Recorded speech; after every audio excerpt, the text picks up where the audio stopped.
like a me. Elliot got water dripping out the city. Oh my God, boy, he got a God. Oh my God, boy, that boy on top. Sipping walk, make my heart stop. Audio, yeah, my love, my thigh. Yo, I let her go. Put her on roll. Put that whole payroll. Put that whole on go. Yeah, she like to go. Yeah, she love to blow. Get that dick so like a snow cone. Yo, get that bag. Show 'em how to ball. I'm in the mall. You know what I'm saying?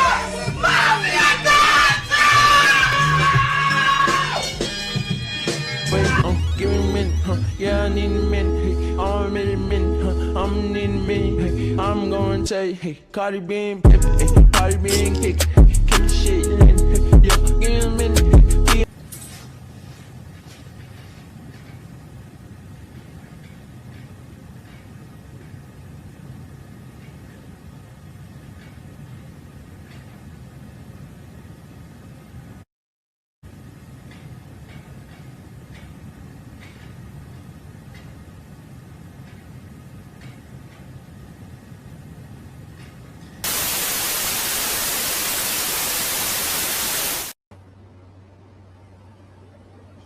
Hey, what's good, guys? DGE, Dolphin Gang Entertainment. It's your boy DG. We back with another video, and today we just going over, NFL news. The Dolphins, they traveling today to go to Washington, D.C. to face the Commanders over there. So no way for me to go over there, but next week I will be back down south for the training camp. And I think there's a joint practice with the New York Giants. So I might definitely have to attend that one. You know, I might have taken that trip to Washington, D.C., but I'm pretty sure them tickets are expensive. You know, it's too late now. But shout out to them boys. Hopefully they could do well out there. I got this little clip for y'all before we get into looking how the Commanders look like currently during their training camp and seeing what new players they have in the room right now. I know they just got Stephon Diggs.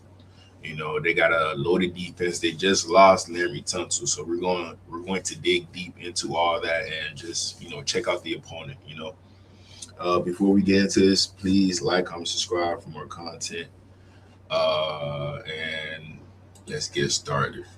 Supported Kendall Hyde right here in Miami Gardens at week 3 of Miami Dolphins training camp. And they put the finishing touches on their training camp plan before they head on up to Washington, D.C.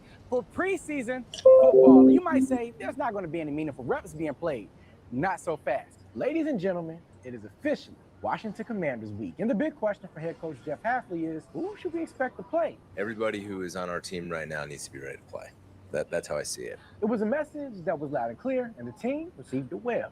It's going to bring the best out of a lot of people because you're going against new competition. These aren't your teammates. These are people you're about to play. So, man, I'm ready. It's nothing like, just playing football. We've been getting some good work against the defense. A lot of big plays, a lot of good plays going on. For the Dolphins, they have an NFL-leading 40-plus players on one-year deals. So there's a reason for it. That's crazy. That's how we were rebuilding this team.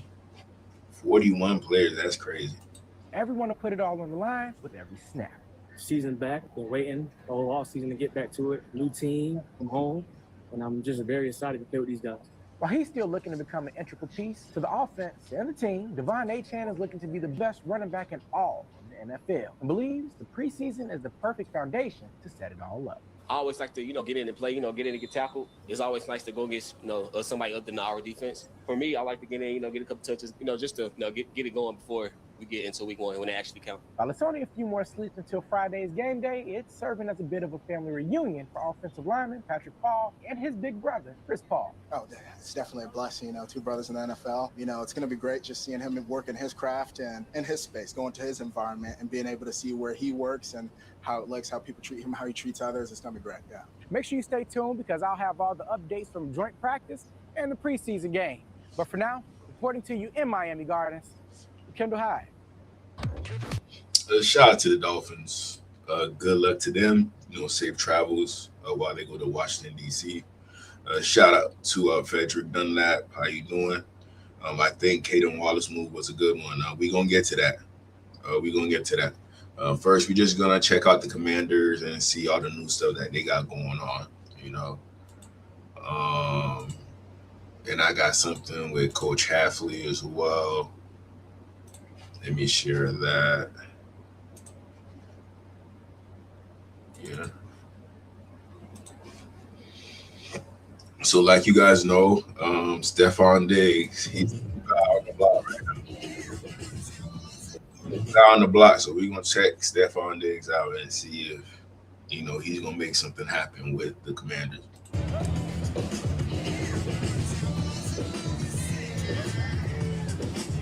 This is gonna be a good matchup for Chris Johnson on our team, the rookie DB that we just picked up. Stephon Diggs, he's not the best receiver in the league, but at the same time, his route running ability, that separation he can create, that should like teach him a lesson in regards to what he's gonna expect every week when he goes up against like everybody's wide receiver one. So I'm gonna like this matchup between Stephon Diggs, Chris Johnson. If you got a video, please upload it. Please upload it so we could all react to it.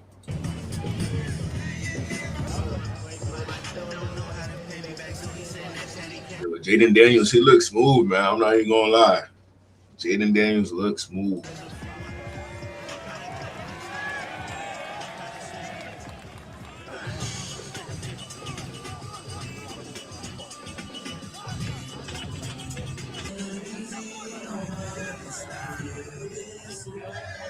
If he could go over 1,000 with Drake May, he should be able to go over 1,000 with Jaden Daniels.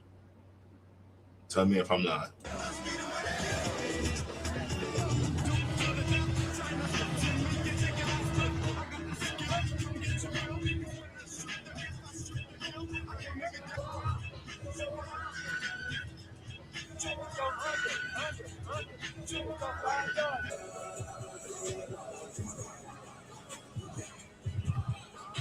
They playing that music, okay.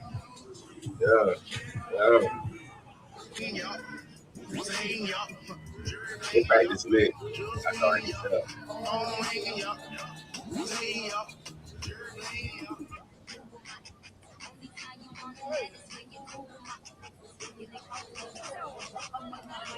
Yeah, comedic vibe. Even with all the off the field issues, you already know Stephon Diggs, he got swag. You already know that.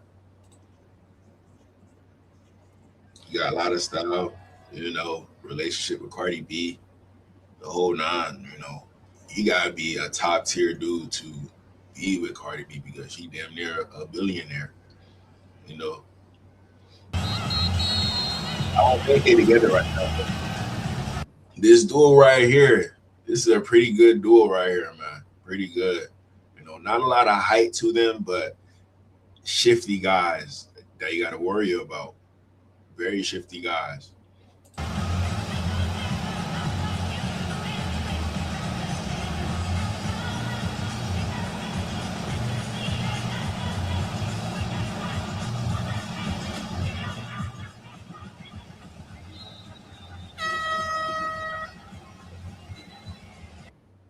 There goes Amik Robinson right here, BB that they just signed. So, I mean, let me know what y'all think about Stephon Diggs. Do you think that he can have a very good year this year? If he's able to take Drake May to the Super Bowl, what do you think he'll be able to do with Jaden Daniels going to the Super Bowl? Seems like the Dolphins can get a good QB with no weapons or good weapons with no QB. We gonna see. Maybe Malik Willis makes our weapons look good. Maybe he's that.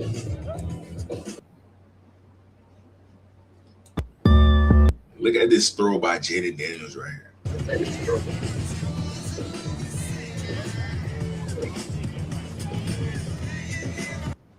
Look at this throw by Jaden Daniels right here. Let me show y'all.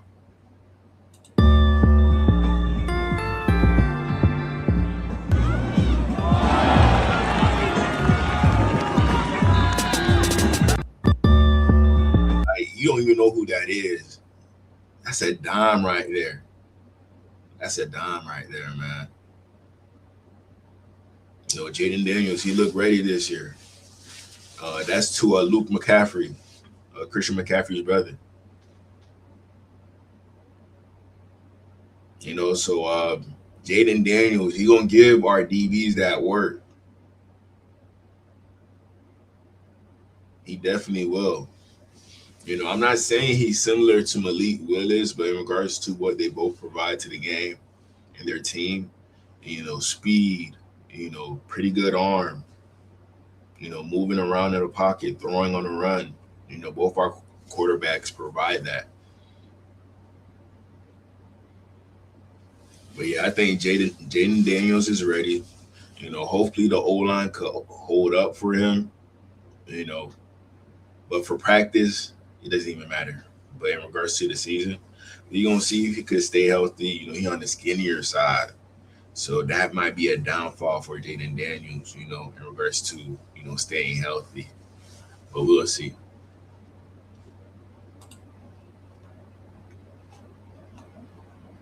Any impressions? I mean, Anything about him? Here's a Sam Cosmi. Is it Cosmi? Cosmi. Okay, yeah, I said it right. But here's Sam Cosmi, you know, a long tenured NFL vet on the O-line, you know, speaking about the signing of Stephon Diggs. Like, seen some games of his? Any impressions? I mean, he's a heck of a ball player. I mean, you know, from a perspective of media, I wouldn't let him date my my sister. So I don't know where that came locker room. So we'll see if that's a true thing. We're gonna start that off, but no, I don't know. He's a heck of a ball player. I mean, just watching him doing that, coming from ACO, coming from where he did, you know, being there.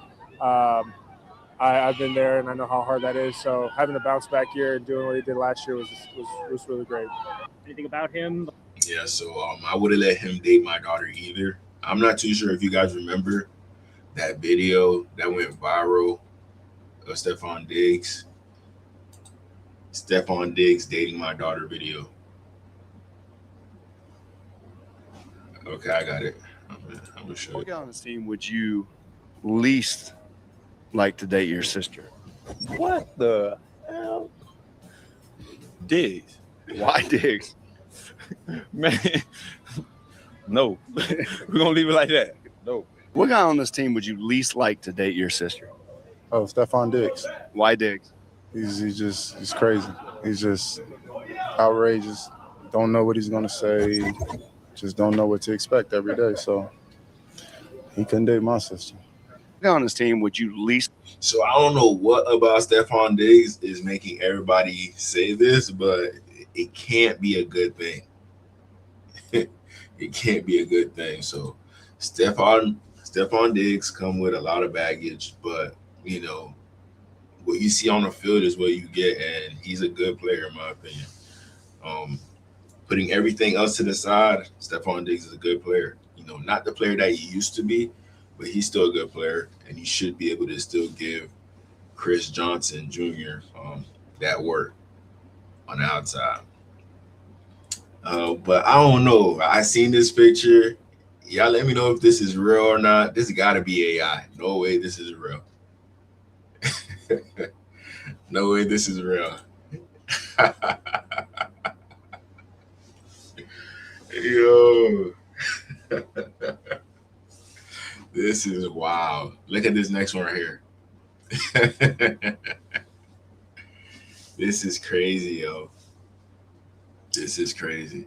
Maybe the first one is real. I'm not even gonna lie. Maybe this one is real. Y'all let me know what y'all think, man. You know, he got the 2-color cleats on. You know, his cleat swag different. I'm not even gonna lie. His cleat swag is different. You know, but there's a narrative around the NFL in regards to Jaden Daniels and his relationship with his mom. And, you know, he gets a lot of clashback in regards to that. But, you know, hey, that's his mom. Leave him alone. Like, let him do his thing, man. If he wants his mom to run everything, let him do that. You know, instead of paying this certain amount to somebody that you don't know, just let your mom do it. And she take pride in what she do for her son, man. So I don't hate on Jaden Daniels. A lot of people do, just because she's everywhere that he's at. And they barely see him with another girl. People saying that she's cop blocking him. But she's the mom. Let her do her thing, man. She's watching out for her son. She know these females are leeches out here, man. So a shout out to Jaden Daniels. I know he's gonna have a good year this year. But don't have a good practice against my Dolphins. That's what I'm gonna say. That's what I'm gonna say.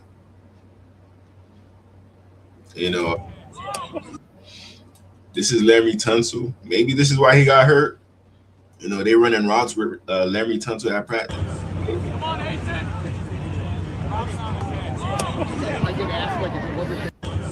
Come on, Nathan.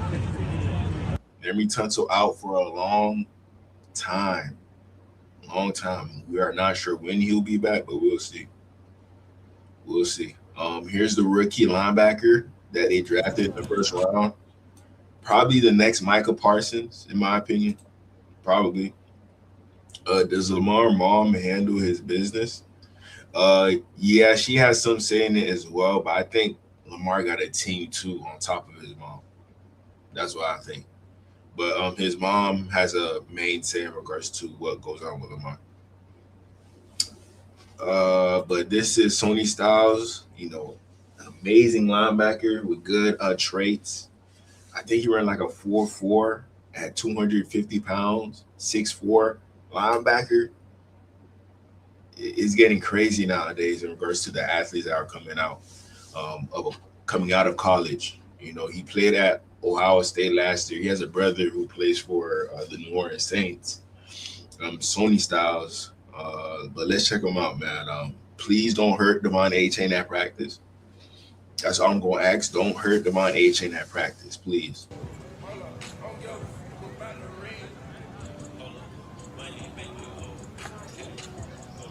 They go Luke McCaffrey. I'll low-key trade for Luke. I'm not even going to lie. I like him as a receiver. If he's anything like his brother, man, let's trade for Luke McCaffrey. We need another receiver, man, who might emerge and show us that he's actually good.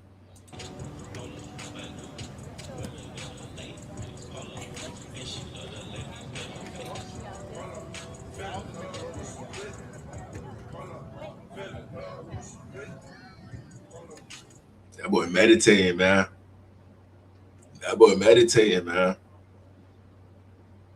Meditating, he take the game serious. This is a guy that I think you could line him up at DN too, and you could get good production out of him.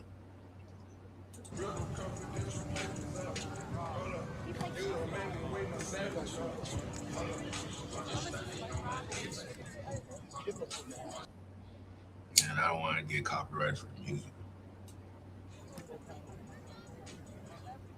He played for a long time, man. It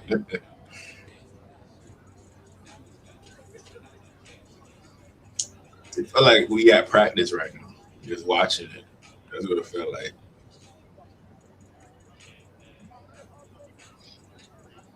But you could tell he a man of God, shout out to him.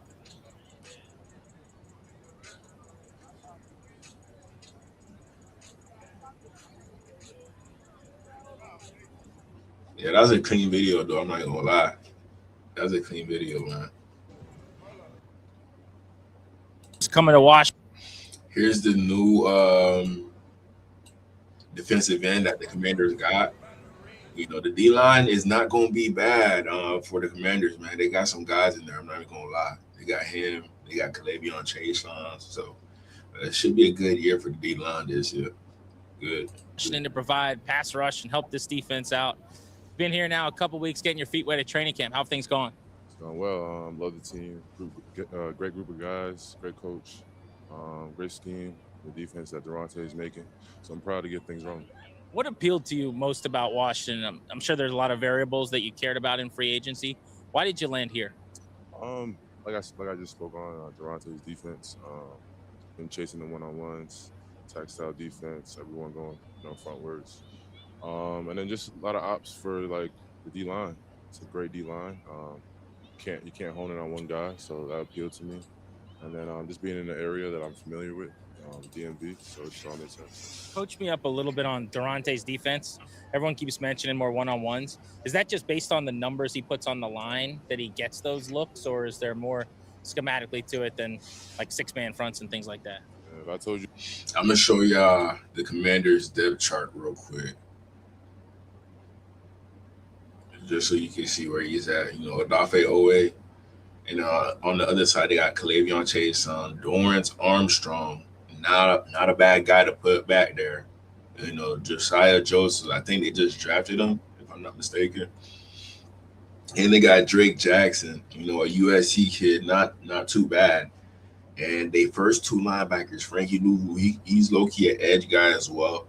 They could put him at edge. Sony Styles, they could put him at edge. You know, all the guys, you know, you'll be scared of them coming at you, you know, because, you know, Sony Styles, he's showing with his size that old lineman is going to be a hard time dealing with him. You know, Frankie Louvu, he's already a linebacker that gets a lot of sacks, so that's something that he predicates his game off of. You know, Odafe Owe, you know, a long, lengthy guy, you know, from Penn State, just like Chop Robinson.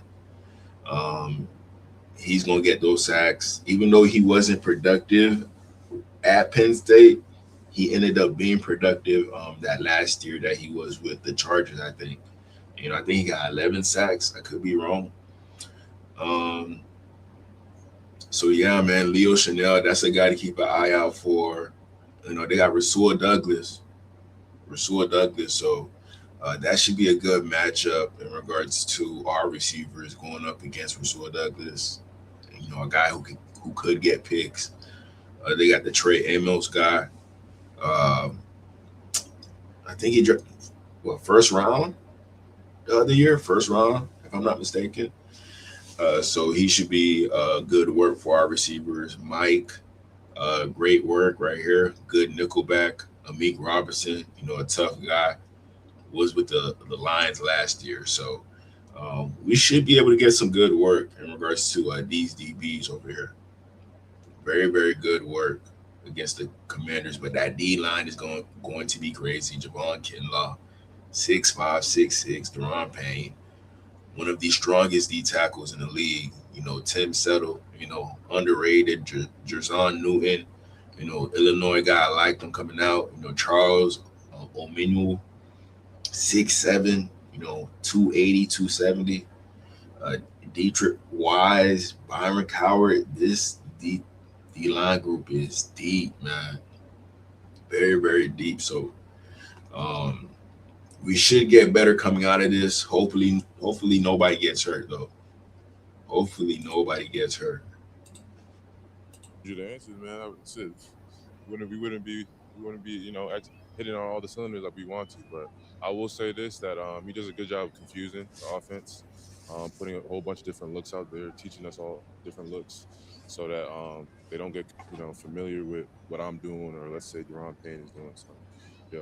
17.5 sacks the last couple of seasons. You've really come on as a pass rusher. There's so much more to your role. Everyone always looks at sacks. I mean, is that the number you care the most about? Like, what things do you look at after a game to know if you feel really good about how you played? This should be good work for Patrick Paul. This should be good work for Austin Jackson. You know, good work for Marquise. I'm not going to say his last name. Good work for Kaden Wallace, the guy that we just traded for. Very good work with this guy right here. You know, 6'5", 260, long arms. I think he ran a 4.4. So these are the guys that are changing the game right here.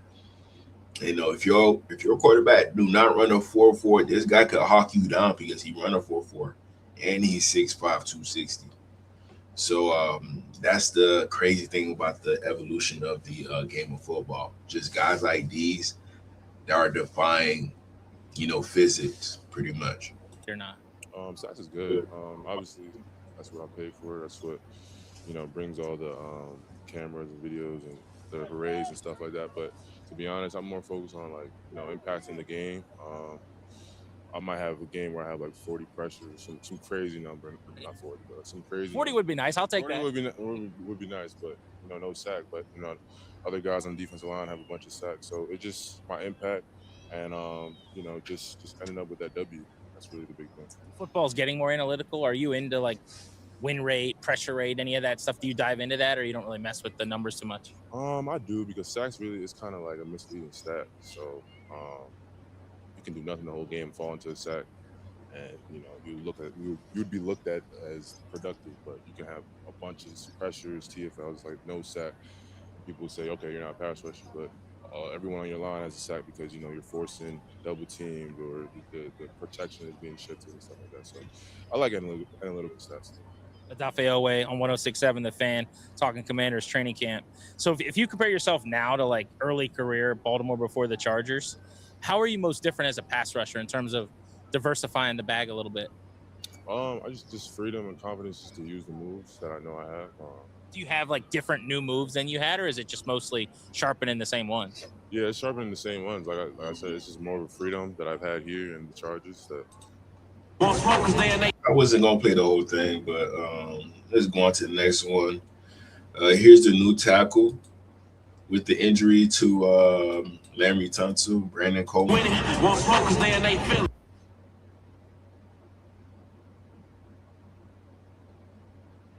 You know, Dan Quinn said he believes in him. You know, he's saying that he put in the work to prove himself and go out there instead of them bringing in a new tackle.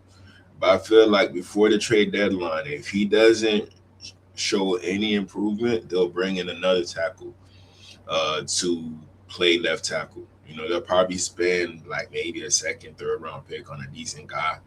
You know, I'm hearing Walker Little for the Commanders. I'm hearing a few other people too. You know. Joining me, Mike Garafolo and Brian Baldinger. How's it been going, man? It's been going great. Yeah. You know, it's only my second day. I can't speak too much, but I know the energy's there. Great team, great group of guys. They're all pushing in the right direction, I guess. And, you know, My bad, y'all. Hold on. And they sound like five guys today. So you're a veteran here. Lucky me. That lucky fast. me. Lucky me. Stephon Diggs joining me, Mike Garafolo and Brian Baldinger. How's it been going, man? It's been going great. Yeah. You know, it's only my second day. I can't speak too much, but I know the energy's there. Great team, great group of guys. They're all pushing in the right direction, I guess. And, you know, I'm just happy to be here. I'm thankful. You know, gratitude eliminates entitlement. You know, being somewhere new, being home. It's just a different kind of energy, and I'm thankful. This quarterback is pretty special. Oh, for sure. 100%. Like, I'm sure you watched him, Stephon. I don't know if you've ever caught a pass from him someplace else in Pro Bowl or whatever, but I was just curious, like, what's that like, catching it, you know, for the first time? Is it a different type of ball? Is it does it matter to you? It's definitely different. He can spin it. 100% he can spin it. He got those traits of a superstar in him, you know, and I don't want to speak too soon, but we've all seen it. Yeah. So the success that he has had and that moxie and that energy, I like it. I gravitate to that. I feed off it. And it's just that balance of that receiver, quarterback, and then you got Scary Terry on the other side. You got some guys that can work the middle. It's a good tandem out there, and I just like the energy. And he's a hell of a player, hell of a kid too. I don't like, you know, he's a grown man, but he's a hell of a kid. I've been in the league a little while now. Yeah. How much do you know him before you got here? A little bit, not too much. I was actually closer with CJ. Ayuk, this one on you, man. This could have been you right here. This could have been you, Ayuk, but you started tripping. And now Stephon Diggs is in your place. And he's about to ball out this year with the Commanders. He's about to ball out. Stroud, and, you know, CJ spoke highly of him as far as, you know, they knew each other. And they, you know, I kind of like did my homework on him a little bit, but he was a great kid. I only heard great things about him. And, you know, I'm just lucky to be around him and blessed to be in the position I'm in. I mean, Stephon, you're from Gaithersburg, Maryland. I just looked it up. Well, people say that. That's what we wrote on where I went to school what is at. it? Because I was born actually in Virginia, you know, and I got family in D.C. and I lived in PG County. I lived in Montgomery County. I went to school in Montgomery County, so that's what they put. But I'm just from Maryland. You know, I lived everywhere in Maryland. And I don't claim one spot. I just say Maryland. So. But it is kind of a homecoming. Oh, yeah, 100%. Parents are still here. You know, like that's going to be fun. It's a family here. And, like, not just that. I play Little League football here. So people from my childhood, people who watched me grow up as an adolescent and as a young kid, you know, growing into it, man. I'm just thankful to be in the position I'm now and come home. It's just like I try to keep a little distance, though, just because, like, let me lock in, let me focus. I used to be in away. Buffalo, you know, Minnesota. That's a little ways away from home. So got that degree. You came back from a torn ACL. Yes, sir. And put up a great year last year. Right. Great year. 1 year. All Like right. All right. I saw a touchdown catch against the Houston Texans in a playoff game. Like, that's a great catch. I could do better. I appreciate it, though. All right. What this you had a few options. Yes, sir. But this was number one for you right now. Why? One, it was home. Mm-hmm. I liked something about the team. I liked something about the team. Just the energy, the coaches, and DQ's a hell of a coach. Talked to AP. It just they were building something, and they had some success in the recent years. Mm-hmm. They had some injuries last year, but I like going to be a part of something that's going in that right direction. Like, I had some other option to go some other places, but this made the most sense when you're going in the ways and the pros and cons and how I want my life to see, how I want my life to be built. Going into I'm 32 years old. I'm on the back and I got more football behind me than in front of me. But I want to demonstrate I can hoop still. I can do everything I want to do out here. I could be a great receiver and be a good receiver for Jaden. What do you like so far about this? It's 2 days. Yeah, but I'm studying. I'm sure you're digesting like crazy. Studying every day, man. But is there a lot of pre-snap motion that you're used to? Can they isolate you in the slot and put you in the stack and do all those things? I try not to talk schematics too much, but I'll give you a little bit that I do know in the 2 days that I've been here. Mm-hmm. They can mix it up. They moving guys around, just like certain offenses that I've been in. And I think they've watched a little bit of a tape of things that I've done well and, things that we can build off of. So I'm excited. When you go in to get a guy or a guy's about to sign, they do their homework, watch the target tape, watch the things that they've done. And they've done a great job. From an That boy getting jiggy out there, huh? Okay, Jaden. artist standpoint, not everybody's a great route runner. Yes, sir. But you're a router. You take a great deal of pride in it. What makes somebody a great route runner? For me personally, I would say it's not all about speed. You got to run with a pace. You got to have good breaks and good hands. You know what I'm saying? But at the line of scrimmage, you can win. But I'm more so when the plays get going. That's where I work my craft. That's where I work tempo. It's a lot of things that go in there. When I have some adolescents, when my kids grow up a little bit, I'm gonna teach them how to run routes a little bit. But for me, it's more so pace, being able to control the DB, because a lot of the time DBs are just as fast, just as quick. It's all about knowing where you're going and how you're gonna get there. Can I just give you one little thing to add to that? Well, let me know. Like, can you change directions without losing speed? 100%. That's, to me, is a real key. In and out of breaks. That's facts. Facts right there. I mean, I've had Keenan McCardell. Yeah. I've had those guys that have been route runners in the league for a little. So he played like 15 years in the league. So he was doing something right. I had him in college, and he kind of raised me when I was becoming a decent receiver. So at this point, I'll just work my best to try to become exceptional. In and out of breaks, you got to be in and out of your breaks. If you're not in and out of your breaks, you got to be a possession guy. And I never want to be that. No, and you're still not. No. You said last year, coming off the ACL, it was okay. Yeah, we're telling you, it was better than decent, better than okay. I understand where you're coming from. But how do you feel now, one more year removed? It's crazy because if you look at the analytics, it's 14 months after ACL. And me, like last year, where I say it was an okay year production-wise, I only played 52% of the snaps. And that was my first time ever doing that. And it was just schematics and how they did on offense. And I love the offense. McDaniels is excuse my language, McDaniels is a genius. And I speak so highly of him. I love him over there. Yeah. He taught me a lot. He taught me a lot about offense and, how to get open, and the guys that were there before me, shout out to, JM. But for me, I just feel like where I am now, what I've learned, it's going to help me in the future. Love it, man. You're working your way through that draft with all these guys that were drafted one after the other here. Yes, now, what do you think of the mismatched cleats, by the way? Jaden Daniels over there. He's just showing me a little swag, man. man. I kind of like it, but I don't know, man. Whoa. Hold on. What? What do you think of the mismatched cleats, by the way, Jaden? Because we've been hearing the allegations, with that dude and Stephon Diggs and him talking like that, man. Help me in the future. Love it, man. You're working your way through that draft with all these guys that were drafted one after the other here. Yes, sir. Now, what do you think of the mismatched cleats, by the way, Jaden Daniels over there? He's just showing me a little swag, man. I kind of like it, but I don't know, man. You do like it, right? I do like it, but don't tell him. You can't don't tell him. but you got to be able to pull that off. Don't give him too much. I'm going to Don't give remind too him here, much. Stephon, that you ain't no possession receiver. No, let him know. Hey, just keep that book in his ear, all right? Keep that book in his ear, all right? Hey, man, all right, we appreciate you. Hope to have you playing this year, all right? I appreciate it. Hey, Thanks. Thanks. Hey, shout out to Stephon Diggs, man. I'm never gonna try him just because of what he got going on, man. He get females. He get female, man. That's it. Only way to say.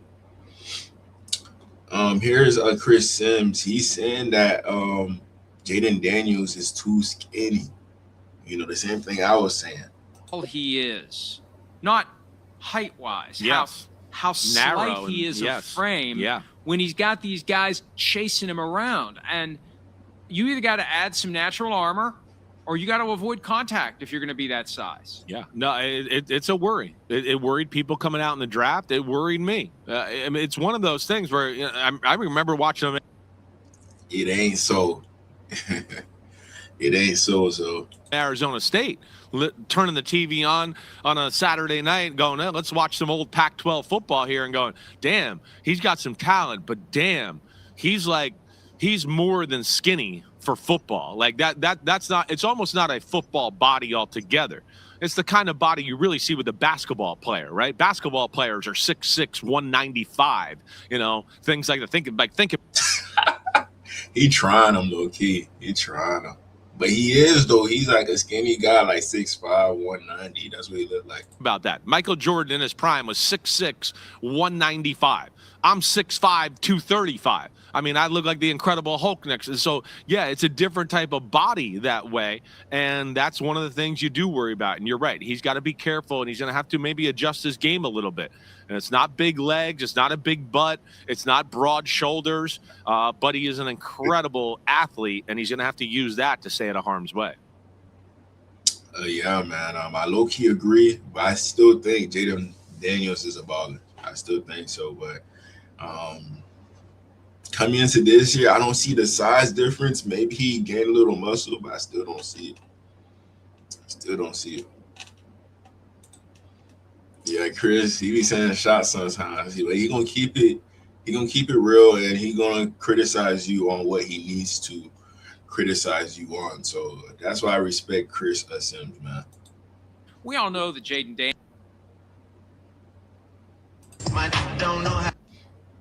Here's a ref from Stephon Diggs at camp. Where's the goat? Anyone? The mirror.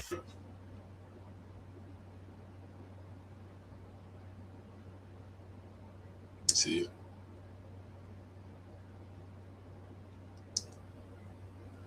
Bro look like he never tore his ACL.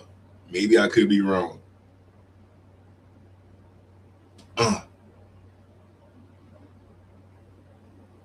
was a pretty good route right there, huh? He just makes it look so easy, man.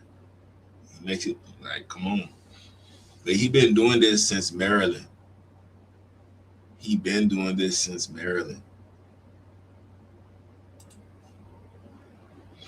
And then, like I told y'all, sources to me and WYCHE 89, a 5-time Pro Bowl left tackle Laremy Tunsil suffered a torn tricep in practice today during one-on-one pass rush drills.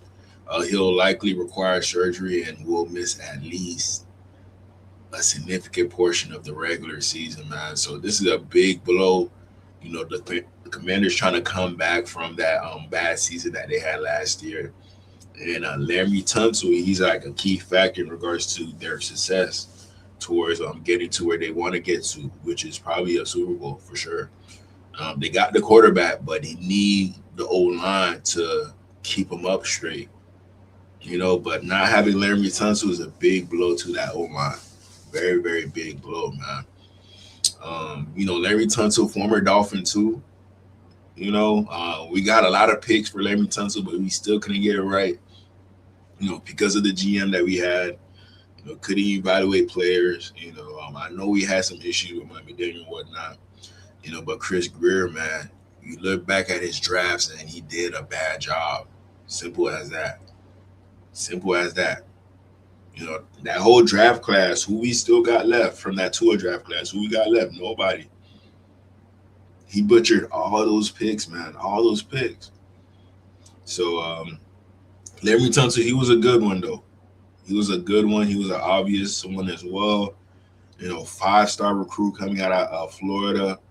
I forgot what school he went to in Florida, but 5-star recruit, went to Ole Miss, you know, had a good career, you know, had some stints versus Myles Garrett when he was at Texas A&M.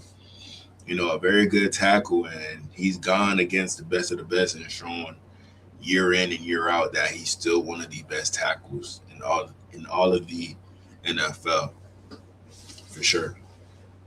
But hopefully he come back pretty soon. But hey, this would have been good work for Chop Robinson and all of our guys in our room going up against this guy. But now that he can't practice, now we gotta worry about Connolly, the guy from Oregon, on his second year, and Coleman, the guy that we just checked out.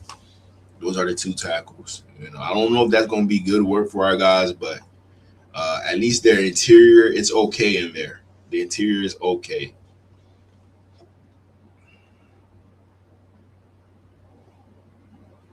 I got little bro with me today, man. I got little bro with me today. Back outside.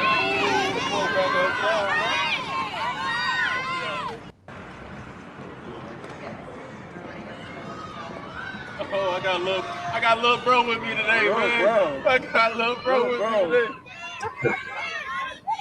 Back outside. 89. Who's 89?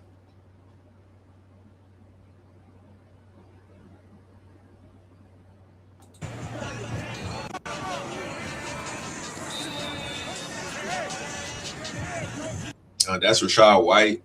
He was with the Buccaneers last year. Now he's with the Commanders.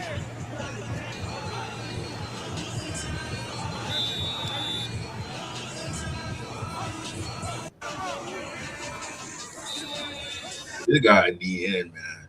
This guy a DN, but he playing linebacker. He playing linebacker.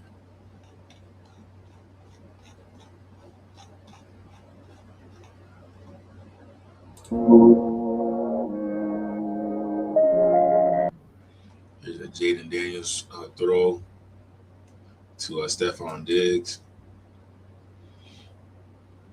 Nice spiral. Right on the money. Run after catch. Santrill can't catch him. Touchdown. They got Traylon Burks too. They got decent receivers, but you just wish Laramie Tunsil was out there to help them boys out, man.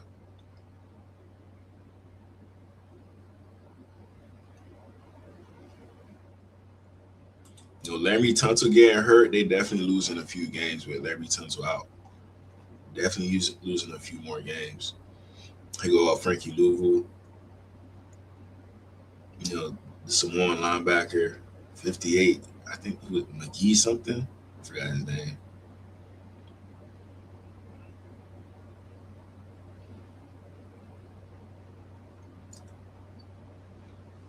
This is Leo Chanel right here. Came from the Chiefs last year. Underrated linebacker. So they got a deep linebacker room. So our running back should be able to get some good work against their linebackers during joint minicamp. This drill probably won't be for A-Chain right here. A-Chain, he could probably prove me wrong and show that he's a good pass protector, but we don't want A-Chain in this one going up against Sony Styles just because they both are very good players. Please don't do that. From Louisville, very effective pass rusher too, blitzer. Happy Tuesday and welcome to day 10 of Washington Commanders training camp. It is going to be a wet one here at team headquarters in Ashburn, Virginia. Rainy, muddy, damp conditions that you kind of see here. Not a lot of sunshine today. Maybe it'll burn off later in the day, but I'm not expecting an intense practice because knowing tomorrow will be the joint practice with the Miami Dolphins, I feel like this will be brisk, nothing too crazy, because obviously they're going to want to put a lot of emphasis and physicality into tomorrow with that joint practice with Miami coming here to Ashburn. After practice today, I'm scheduled to have a sit-down one-on-one interview with Chiga Okonkwo, the new tight end for the Washington Commanders. Went to the University of Maryland, spent time with the Tennessee Titans. He should be a good tight end for them guys as well. So that's another weapon that they got in the room, man. Don't sleep on the Commanders. Just all I gotta see is them make a move for a tackle. I know that they believe in who they got right now. I feel like they gotta make that move, man. Gotta make that move because everything else is set in place for the Commanders, pretty much. Like, after Chigo and Kwakwo, they got Ben Sinat, John Bates when he gets healthy. Luke McCaffrey, he's not bad at all.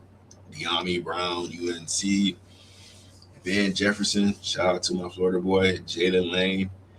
Got him from BT last year. River Craycraft, you remember him?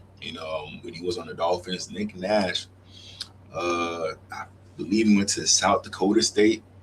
A pretty good receiver at South Dakota State. I feel like he got that title when you lead college football in catches, yards, and receiving touchdowns. He got that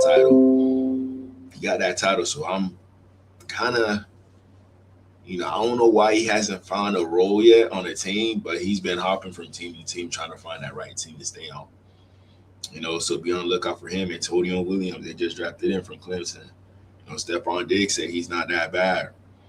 Treylon Burks, showed up big time, towards the end of the year for the Commanders. So there could be something there. This is the guy that the Titans got rid of after him not performing well, after them letting go A.J. Brown just so they could bring in Treylon Burks. That definitely didn't work out.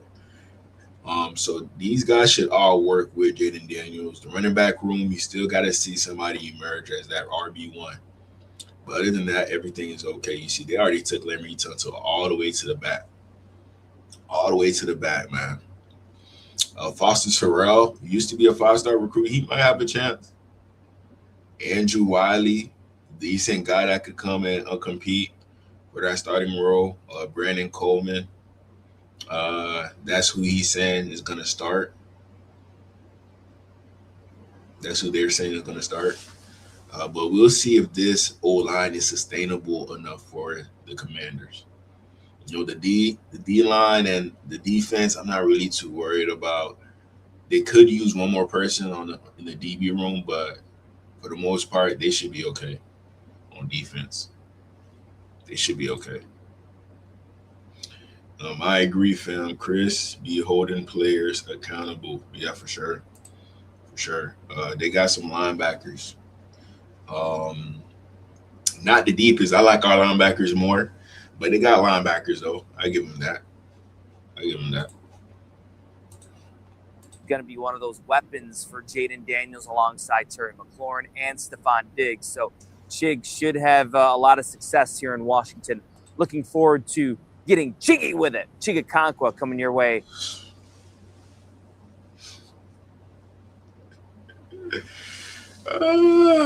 Man. After practice. So enjoy the day, everybody. Keep it here on all of our 7 News platforms. We'll be giving you the sights and sounds from day 10. Wow, we have reached double digits here in training camp. Yeah, shout out to him, though. ABC 7 News. Shout out to them boys, man.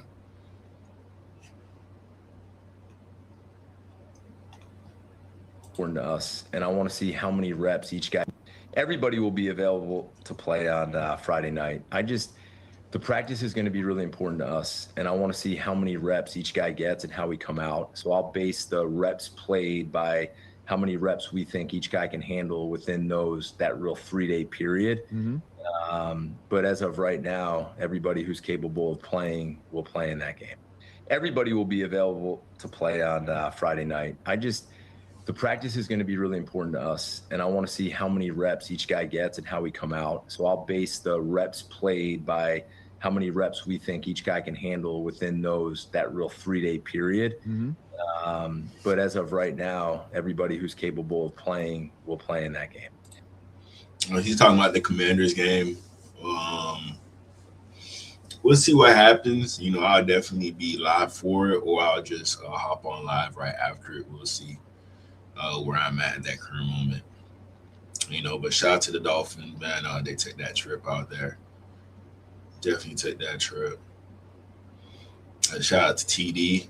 Let me check.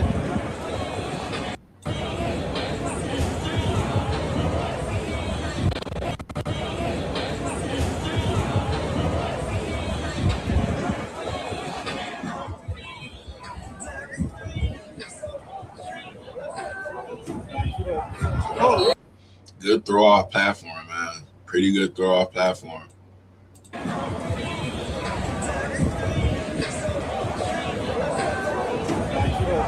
Oh, yeah. Good vision. I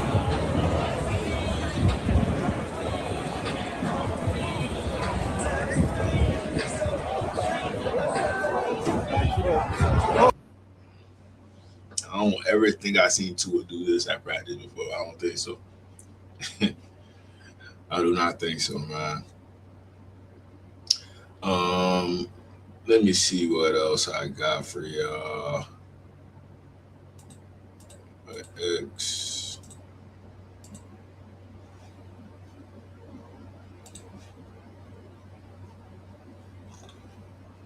Let me see.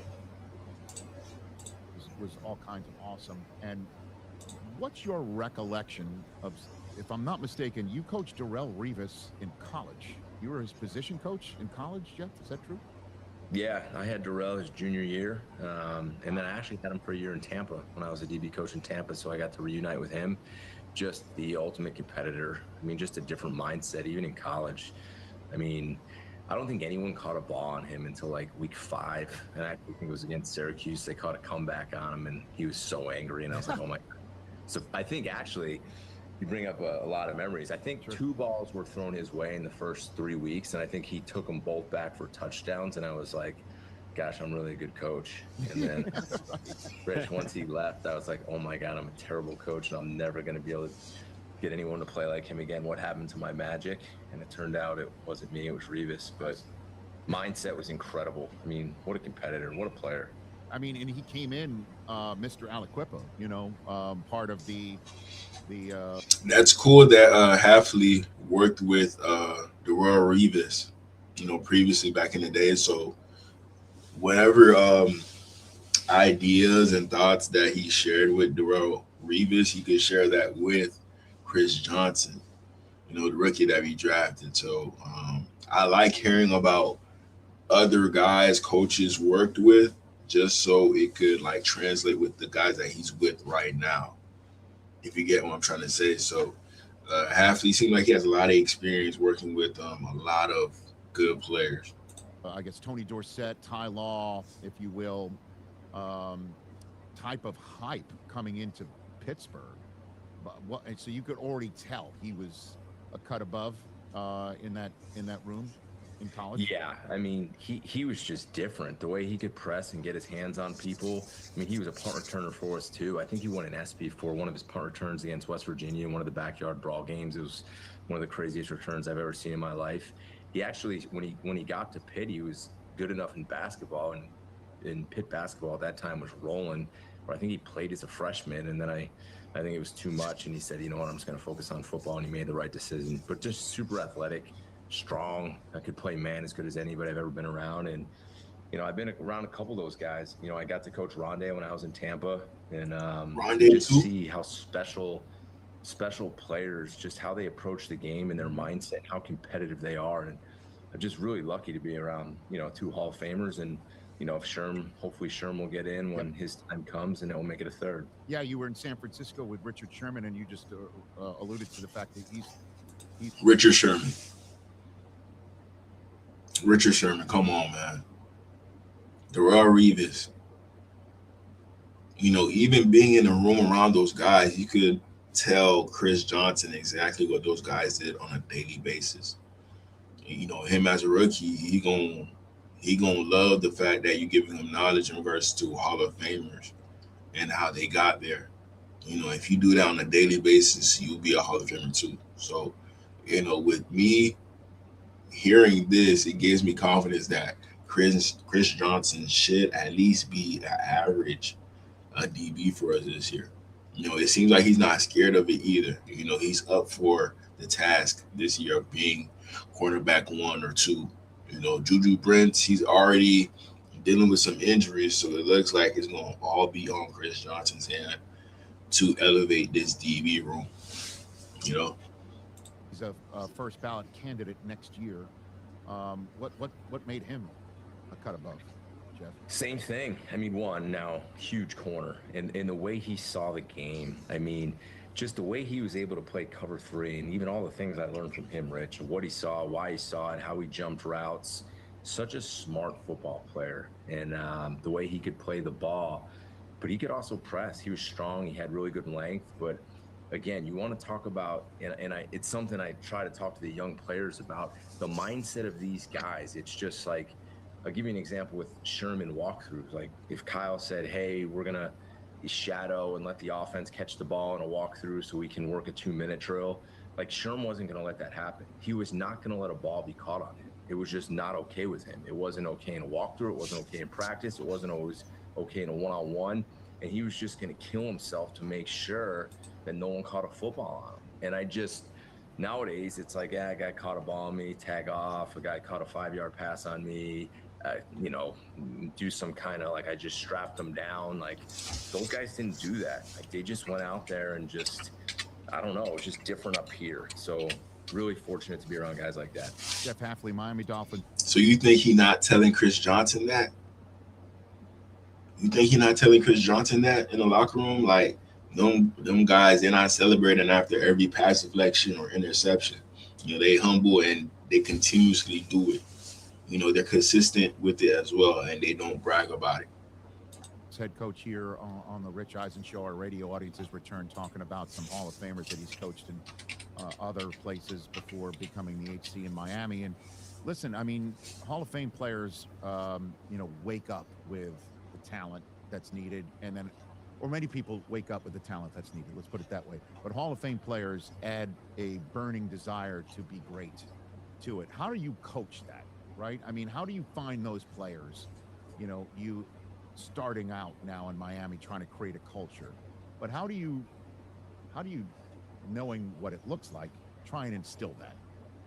Well, I think you got to be demanding. I mean, and we're so young right now where it's actually a lot of fun. I mean, we have 23 rookies on the roster, and a lot of them are battling for jobs and getting a ton of reps, whether it's with the 1s or the 2s. And I mean, you can push these guys, show them exactly what it looks like, and you got to be relentless about it. You got to hold them accountable.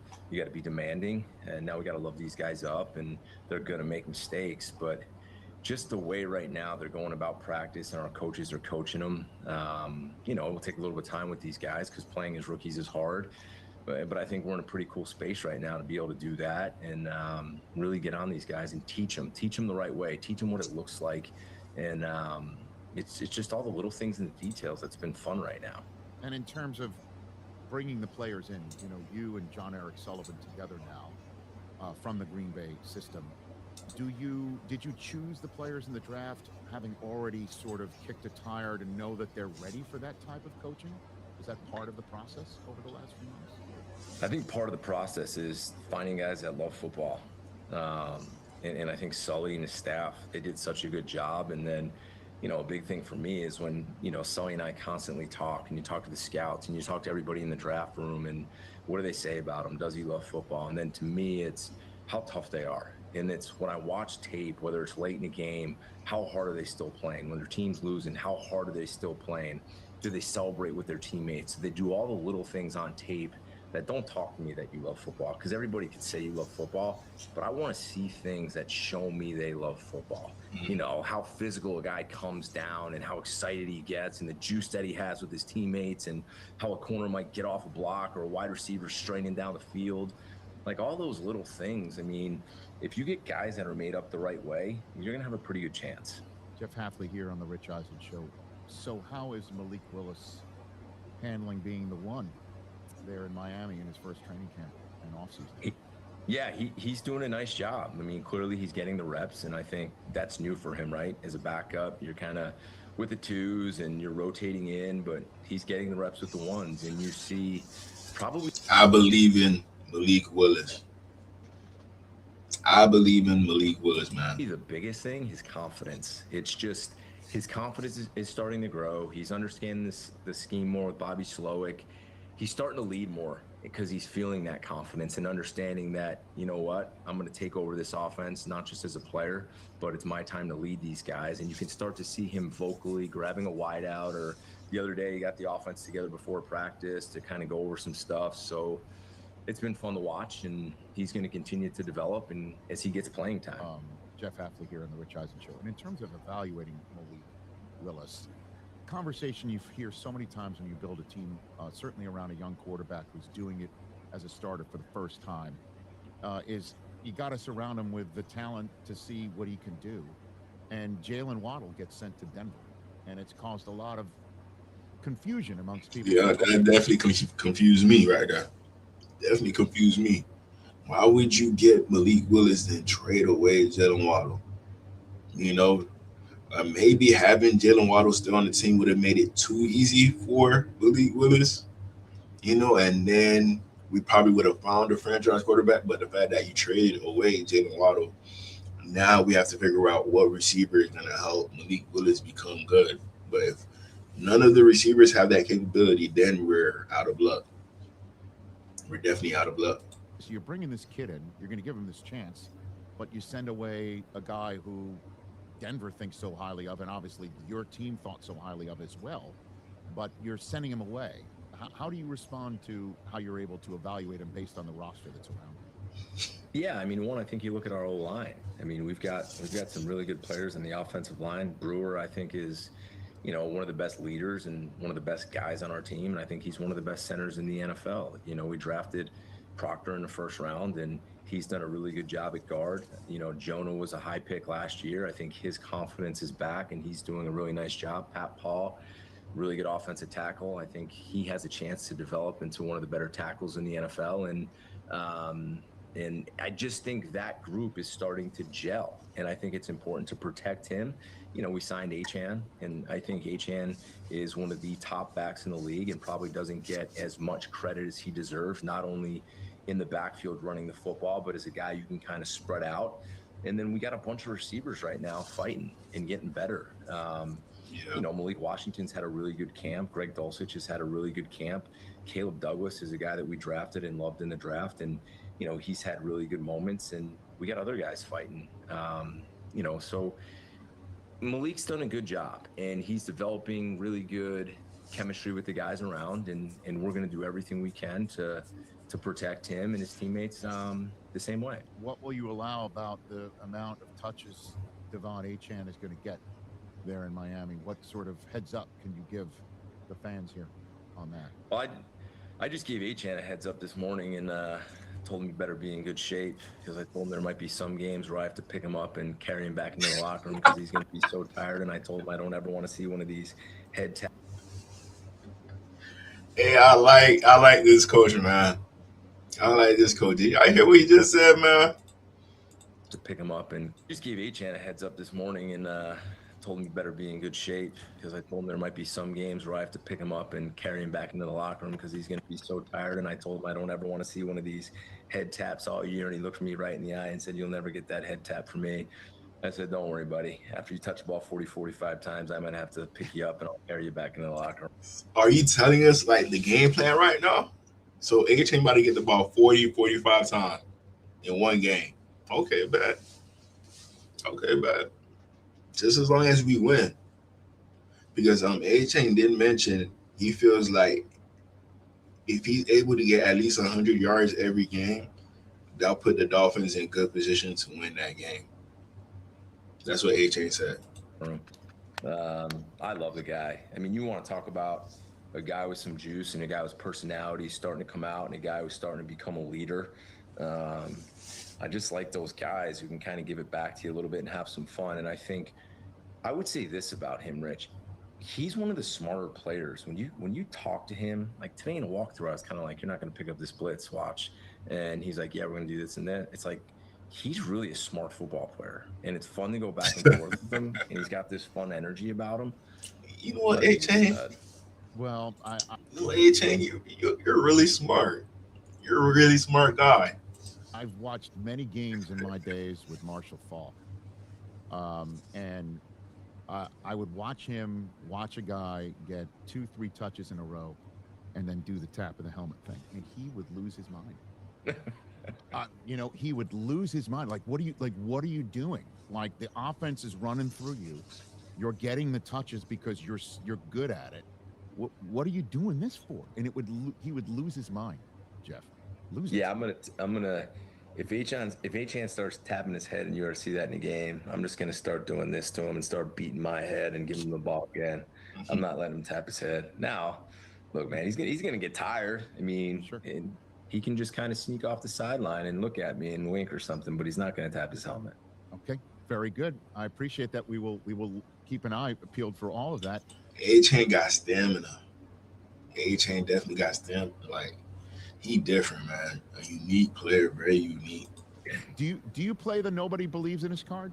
Do you do something like that as a coach? Not yet. We're focused on building this the right way. Everybody keeps asking me that, and I read it, whether we're picked to win 1 game or 0 games and how it goes. I see it, right? You can't not, but I just don't think it's the time to start talking about that with the players. I mean, I want to build this foundation. We've practiced really hard, and we're trying to build this from the ground up, do it the right way, being very detailed, being very tough, being very physical. I mean, we went live in practice on, I think it was Saturday. I don't even know what day it is, but a couple of days ago, and the guys embraced it and loved it, and it looked like a real football practice. And we're starting to really gel together and have fun as a team. And I don't know if our guys are too concerned with that right now. There'll be a time and a place if I ever feel a little low and I need to get them fired up for a minute. But what's that going to do, right? Like me going to team meeting and say, look, people think we're going to win 1 game. It's going to fire them up for 10 seconds. And I mean, that's not real. We got to build this thing right, and it's got to come from within, and they got to want to do it for each other for the right reasons, not because what everybody else is thinking about us. So maybe a good shot here or there, but not ready for it. So what is the right way? And that's what everybody's kind of hunting and pecking for, is philosophy and your roster building. I mean, the first 3 selections you had 2 firsts because of the Waddle trade. You went lineman, and then you went corner, and you went linebacker, and everybody's like, where are the pieces for Malik here? You know what I mean? Even though you did give him one up front, which may be the most important one. But what is the right way? What can you give people an idea of what that means? Yeah, I think when you build a foundation, it's not being motivated from outside noise or outside sources. I don't think that's real. I think even when you get applauded from outside sources or from people from they're not an organization. I mean, that's great. But at the end of the day, I want this team to play for each other. These guys got to start believing in themselves first. Like, and I've had that conversation with a lot of guys after hard days. Like, you got to believe in yourself, and then they got to start to believe in each other. And I think if you get a group of guys that do that, and the coaches believe in the players believe in themselves, and the players believe in each other, and we go out there and we play harder than our opponent, and we play tougher, and we play smart, and we play together, and we continue to grow this thing and get better and better and better, and we see that process is working. And by the end of the year, we're playing good football and kind of have a feel for what this team is all about. I mean, that's the right way, because that's not going to be broken. I mean, the other stuff's not real, and it's not going to sustain. I mean, the way we want to build this thing right now is we want to build it so it's right and it lasts. Not like this quick fix, let's get all fired up and then it implodes. Like, that's what it seems like right now. Like, we made a quick fix, we made a slightly larger investment in quarterback, but everything else is a quick fix. Like we mentioned earlier in regards to 41 players on the Dolphins roster is on a 1-year deal. If you perform well on that 1-year deal, you're likely to get an extension. But if you don't perform well, we're going to clear bait, and we're just going to worry about the draft and free agents next year. We got to go through some stuff together here and find out who we really are and who we can trust and count on when things get hard in that stadium. That's what camp's got to be like, and that's what early in the season is going to be like. So I believe if we do that, I know I'm ranting right now and getting a little off the topic, but I think if we do that, that's going to be the right way. I mean, like, and a lot of fans of your team is looking for, like, what are they doing? What are they building? And the question, last one I have for you on this front is, it's down the road. Like, what does success from Malik Willis look like for you? Because again, in this league, I mean, the team did not sign him to some massive money deal that will force you into a roster decision. And there's a large contingent of quarterbacks in next year's draft. A lot of people are wondering what the future down the road holds. And I know I'm asking that as you're building a culture and a team and a roster. But what does success in your mind for Malik Willis look like? this year? Improvement. And in the confidence that I talked about. I believe in Malik. I believe in him as a person, and I believe in Malik as a player. And I watch him sit in the pocket and throw the ball well, and I watch him use his legs and throw the ball on the run down the field. And, you know, there's going to be some ups and downs. I mean, that's just, it's going to be the natural occurrence for a guy who's really starting his first year. It's almost like a rookie year for him. There's going to be his ups and downs. I want to see improvement, and I want to see confidence, and I want to see leadership, and I want to see some moments where he's capable of taking over a game, which I truly believe that he's going to do. But it's going to be okay when he makes mistakes, and I'm going to have his back because we're all going to make mistakes, but we got to learn from them or else they won't count. So those are the things that I'm looking forward to seeing him do. And I am excited. I'm excited for everybody to see what this kid's capable of doing. Well, last one for you, because the last time we spoke, you had just been hired, and you said you didn't really know your way around a building. Where have I found you here? Is this a conference room? Is this an office of yours? This is a nice conference room, isn't it? You see that glowing light? Yeah, like back it wherever does look. is? Yeah, it's beautiful. I mean, we got a nice Dolphins helmet. It looks like we got some decorations. I don't know what those are. Those decorations, I have no clue what those are. But I don't want to criticize whoever's, the interior I don't decorator. think you can criticize them, Rich. I think whoever did this room did an incredible job. Okay. You know what's actually here? This is funny. What do you got? This is the room where I did my interview and got offered the job. So this is kind of like a nostalgic moment for me being. He being cocky now. On your show, sitting here thinking, wow, this is where I got hired. So you were brought into this room and you had no idea what was going to happen when you walked in. Today? You had a better sense. It's not like Today or when I was hired. When you were hired, it wasn't like Pesci walking into that spot in Goodfellas, right? Like it was you knew something good was going to happen when you walked into that room. Rich, you never know on these interviews what's going to happen. So no, I mean, I walk in and there's a whole every seat was filled. Oh wow! Look up, there's Marino, there's Aikman. I'm like, oh my gosh, where am I right now? So no, it was a cool moment. It's just kind of funny now that I'm sitting here again, looking around, talking to you. I'm very fortunate. Yeah. Well, I appreciate the time. I really do enjoy our chats, and I do look forward to chatting with you during the season. You got your preseason game against the Commanders, right? So what's your philosophy for your first preseason game for ones, twos, and things like that? Well, we practice against them today's Monday. We practice on Wednesday. Okay. So everybody will be available to play on Friday night. The practice is going to be really important to us, and I want to see how many reps each guy gets and how we come out. So I'll base the reps played by how many reps we think each guy can handle within that real 3-day period. Mm-hmm. But as of right now, everybody who's capable of playing will play in that game. And what's it going to be like for you in Vegas week 1 when you're stepping on that field as the head coach of the Miami Dolphins, with the you're in the seat Shula once occupied, man. You know what I mean? And also Wanstead, who was your guy in Pittsburgh, if I'm not mistaken, who hired you there. Pretty cool for you. What do you think is going to go through your mind if you'll allow? Yeah, you're probably the first person that's asked me that question. It would be a special moment. Obviously one that we worked very hard for, and probably very humbling.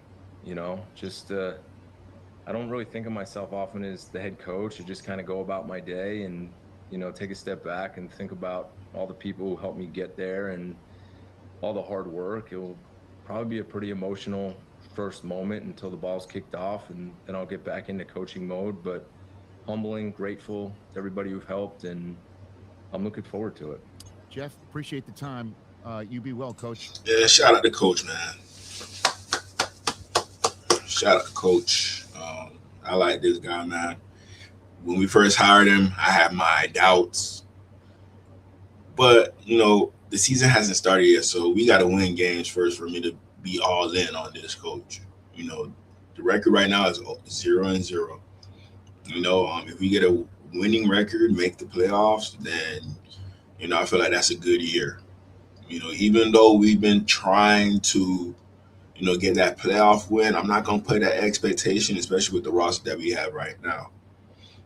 So just making the playoffs, having a winning record, I think that'll be good for us to build off of, and if we get to that point, I feel like Malik Willis would have had to shown something in regards to him being a decent to good quarterback. Possibly a franchise quarterback. The better the record, the more likely Malik Willis is that franchise QB. So shout out to Hafley, man. We brought that whole Green Bay room back over here. So next, what I got for y'all? I got Devon A-Chain. We're gonna see what he was talking about. Everybody got their opinion. I mean, me, I feel like, I'm always be number one to me. And like I said, everybody got their favorites. So it's like underrated, overrated, it don't matter.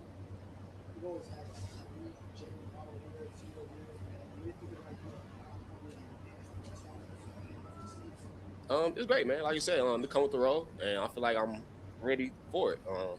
It's kind of something that you look for, when the team going through you, and I feel like I'm able to do it. Does anything change for you, your approach?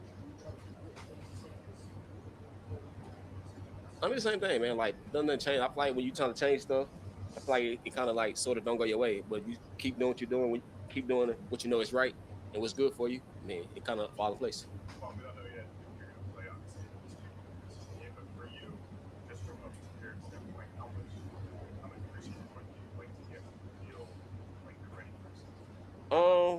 Like you said, I really don't know what the how the stuff going, but I always like to get in and play, get in and get tackled.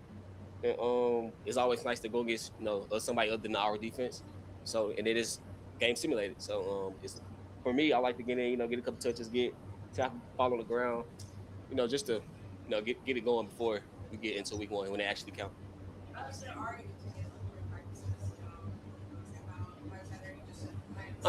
It's fun, like you said. Like I've been telling, I just want to see us against somebody else because, like I said, we go against defense so much. I mean, we kind of know each other running. It's just when we go against defense, we just sharpening our skills. So it's finally good to go with people who don't know what we're doing, and if we check to something, they won't know what's going on. So I'm excited, man.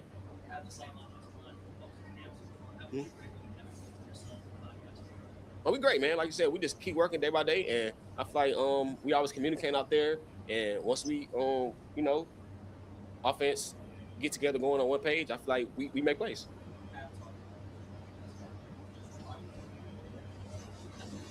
Like you said, it was just important for the team. Like you said, kind of like the leadership thing kind of like fell into my lap. But like you said, I'm getting better at it, and something I'm getting comfortable with. And I feel like being an RB1, and like you said, a starting team, I gotta be that. So whatever the team needs out of me, and I'm willing to give it to them.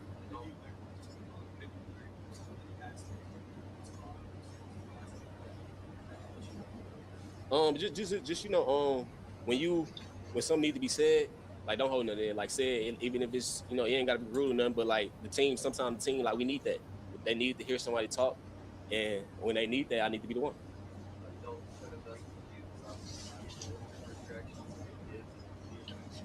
It was great, man. Like you said, that's great for the running backs, and like you said, those are my guys, and I sent text out to both, congratulate them. But just to see us, being valued the way we should have been. And I feel like it's good for all running backs. So it seemed like 18, he not mad that Bijan got the contract that he got.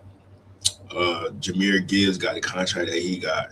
And all the other running backs that have been getting paid, A-Chain feel like he comfortable with the money that he got, So we paid A-Chain at the right time before all these other guys started getting paid. So a good job by the Dolphins, doing that.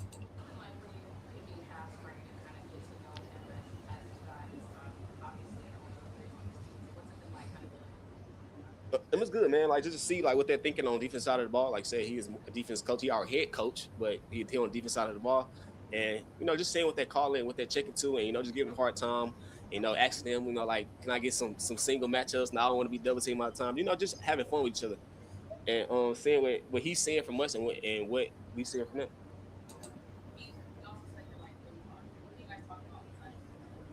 I feel like on the field, it's just really football, man. When we on the field, it's football. We outside the field, talk, make sure each other's family's good. But football fun. So that's kind of our conversation. Shout out to Crazy Dolphin. Shout out to you.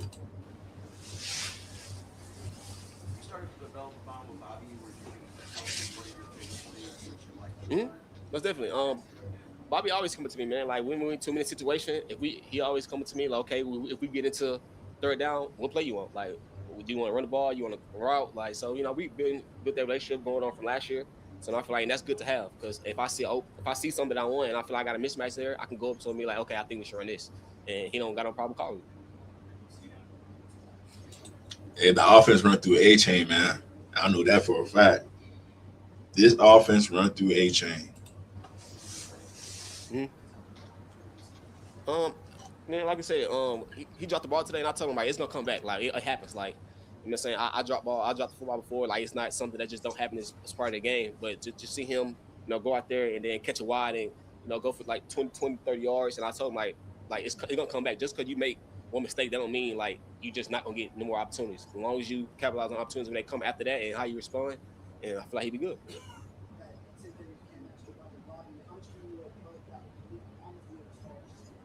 Me and Malik always talk on the field, either the run play, pass play, like protection wise, or if I got this, I'll have to get that, or if he playing me a certain way, what he looking at. So I feel like it's good to have that chemistry with your quarterback. So so it'd be easier. So y'all not out there thinking, oh, what if I thought you was doing that. When we on one page, it's great.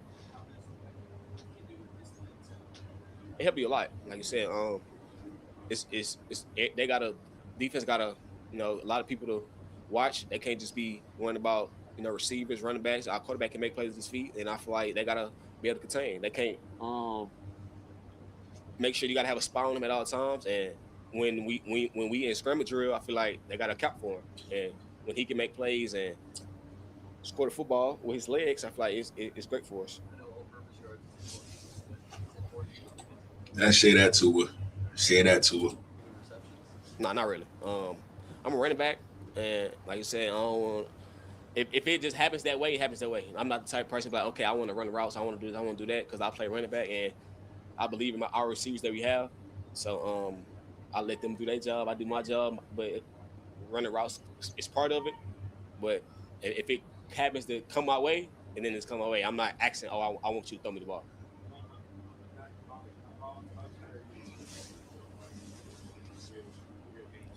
It's gonna be fun, man. Like I said, that's another reason I like preseason, just so you can see, what they capable of, and the opportunities that they have, and just them be out there being free and being able to play, and us, sideline, congratulate them, coaching them up, and just seeing what they're doing. And like you said, for our running back group, like Carlos, Donovan, Hank, it's just they've been putting in great work, and I just can't wait for them to go out there on the field and show people. Yeah, I'm pretty sure H not playing this game or this preseason. We're probably gonna see him week 1. I would hope so. I mean, that ain't up to me. I don't get a vote in that, but I hope that the team and the coaching organization choose me to be a captain. And if I am, great. If I ain't, great. I just follow who our captains are.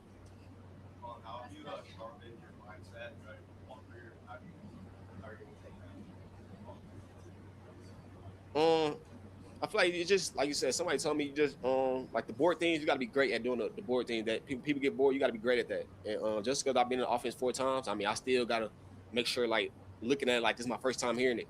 So when I do hear it, it's like, oh, this first nature to me. So I feel like when I'm out there and I know everything, and I know if a receiver like lined up right, if he got this, he got that, because we got to communicate on the field. So when I know everything, I feel like if somebody need help, I'm able to help them. H ain't taking on that like quarterback role in regards to knowing everything that's going on offense. So that should only make him a better player. I feel like we're dealing with like a top 3 running back right here, but he's getting disrespected being ranked 11th and 12th. But I feel like he's gonna be a top 3 running back for sure. Top 3 running back. So shout out to H-Chain, man. Love that guy right there. Next, we're just gonna go over a few signings that we had. Not a few, only one. Hold on 1 second. So this is the guy that we just signed, Nick McLeod.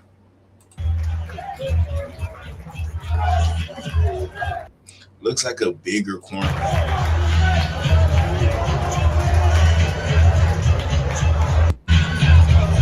Looks like he could be a safety.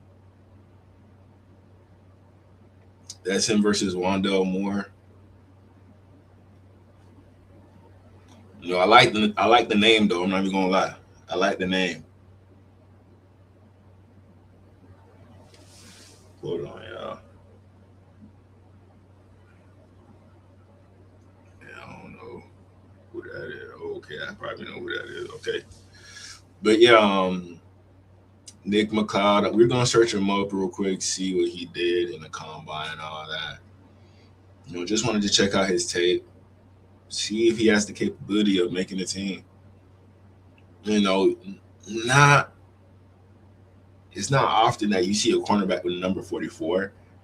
You know, you might think he's sorry because he got that number 44, but you know, maybe this guy ends up being, you know, a good cornerback. Look, this is him locking up Terry McLaurin.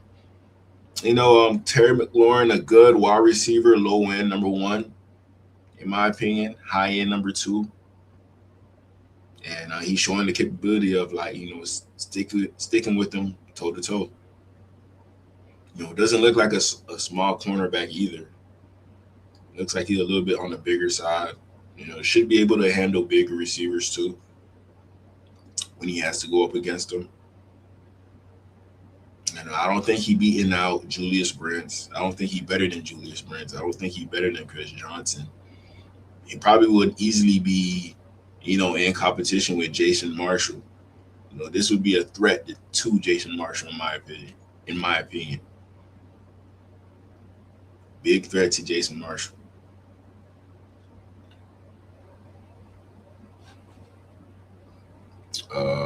Wait, hold on.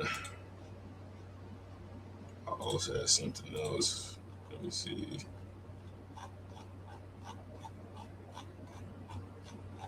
Give me a second, y'all. I forgot about Kaden Wallace too. He's not on the schedule, but okay, I got him right here. All right, let's keep on going with this. Oh, he played for Notre Dame. Okay, not bad.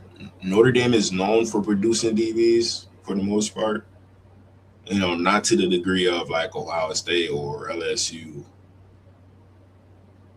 You know, but they produce decent DBs.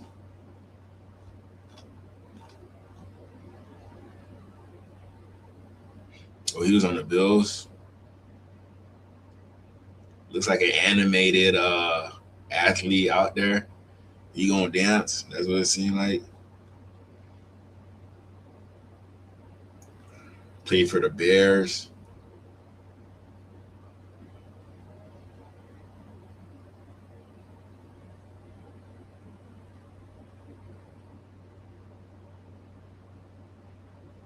Tyler Gordon, and you've got. Here goes all 22 of him. I think he's out here, right? Oh, he's right here, 24. Okay, so he was shadowing Justin Jefferson this game.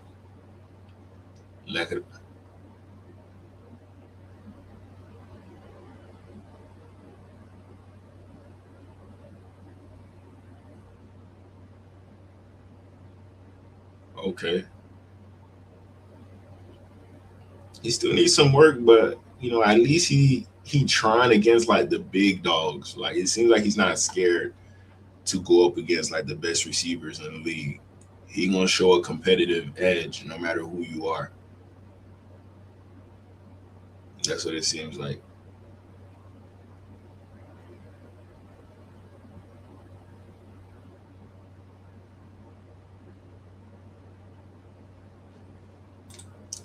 So I know you're glad that Marshall getting better as a Gator fam. I had $1. I mean, I see the improvement, but with them bringing in Nick McLeod, that might be a sign like maybe he's not showing enough for them to trust him. You know, I feel like with this guy coming in, he's direct competition for Jason Marshall for that third cornerback role. I think he could get it. You know, he has experience, more experience than Jason Marshall too. You know, I love Jason Marshall. You know, I'm a Gator guy myself, but I don't know, Nick McLeod, He's not that bad, but he's not that good either. We got Kaden Wallace coming up next. Don't worry.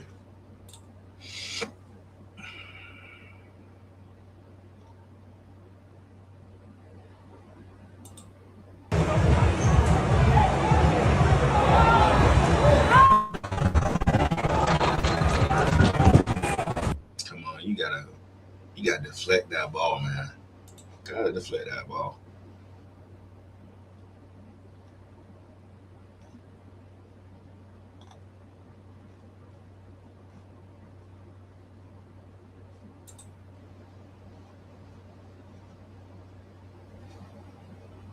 Problems. Is Nick? Problems. Is Nick out now safety? He's been repping at safety in the spring. For us, yes. And what did you see from him that I know he played some last year? If you look at he played everything. Over, He right? played everything. So when you look at A DB that could play everything. So that's another good thing that DBs, a lot of DBs don't have the versatility to play everything. So I'm guessing with Nick McLeod, he could play safety, strong safety, free safety, corner, nickel, the whole nine. But he's not gonna be elite at anything, but he's just gonna be okay at everything. him and his body type of skills, you say like, okay, maybe he could be our third safety, whatever. What do you see in his skills that Yeah, leads you to big believe and that? physical, fast, versatile, because we do so much with our safeties covering the slot. We're blitzing the nickel, and now we need a guy who can cover that slot receiver. So we like him for that. We like him for his toughness. We like him for his competitiveness, and thought he would help us at the safety position. Does he go back safety cornerback, or is the plan Right now, just to keep him safe? Right now, he's just playing safety. And then, like last year for us, he played the dime role, which is really almost a safety body, safety jobs. So we thought, let's look at him at safety this offseason, see how it looks. Yeah, so but I feel like we brought him in for corner and safety, in my opinion. More problems. Is Nick?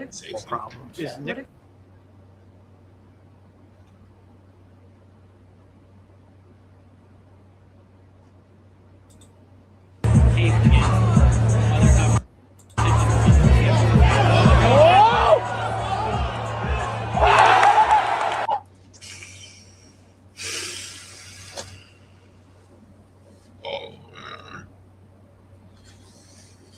Nick, don't let this happen against the Jets, man. Please, Nick. Please, Nick, don't let this happen.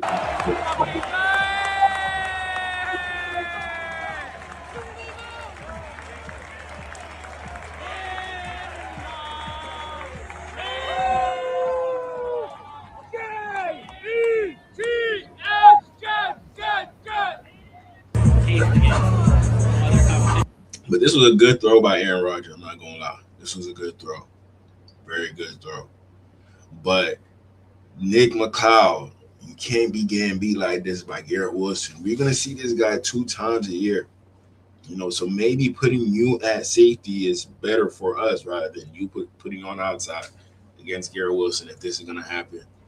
I'm not saying Malik Willis has a stronger arm, a better arm than Aaron Rodgers, but at the same time, Malik Willis can get into this same point just like Aaron Rodgers can. I feel like Malik Willis can make this throw right here.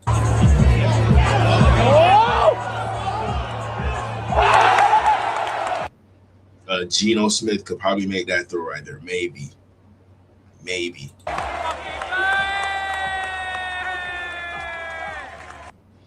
Come on, Nick. We can't have that right there, Nick.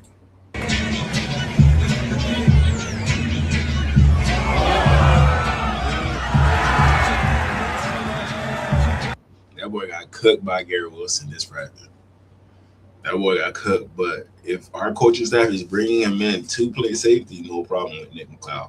But if it's cornerback, we got a few other guys we got to take the shot at, like the guy we just drafted. So we should be good with him. But Nick McLeod, that probably would be like last resort if he had to put him at cornerback to go up against wide receiver 1.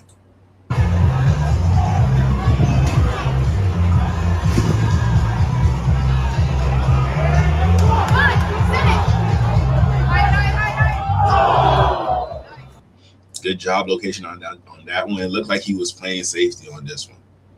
It looked like he was playing safety. So Nick Bacard, he might most likely will be a safety addition, right?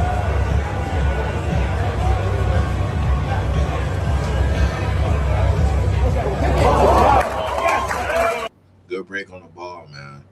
But it's strange as to how you can't even find a stable team to stay with. You know, he's been on team after team after team. Don't forget Juju hurt. Yeah, but I don't know about him at corner, but safety, I'm okay with him at safety.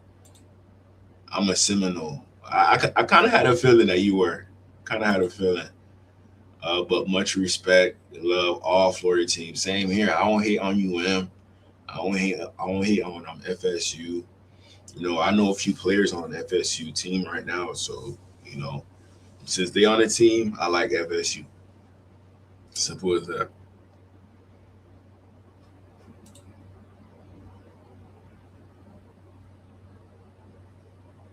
That's him at Notre Dame. You know, he does look like a safety too. Does look like a safety.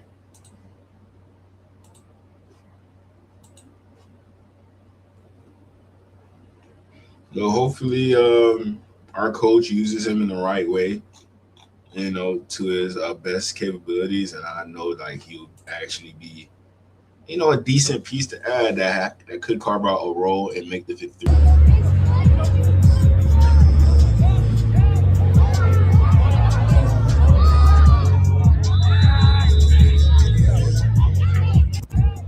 Held on that one.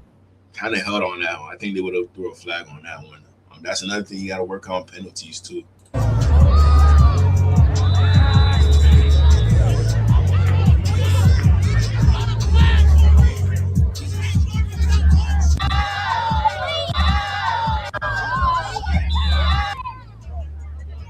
He was mad about that one. Definitely mad about that one. But let me look him up real quick. Just see what his history is.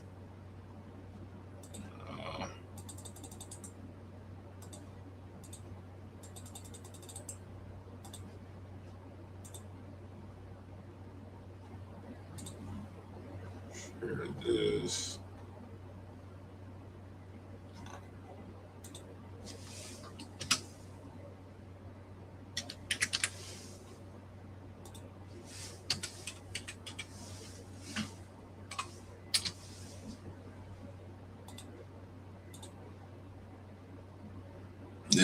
Nick McLeod, 6'1", 175 pound, a corner. They're saying he was a transfer.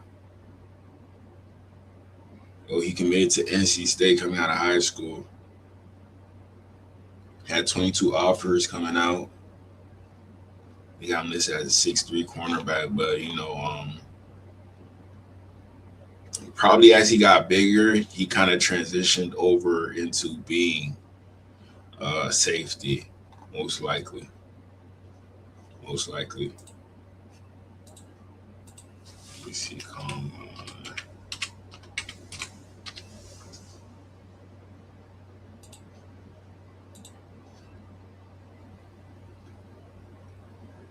At the combine, he got listed at 6 feet, 193 pounds.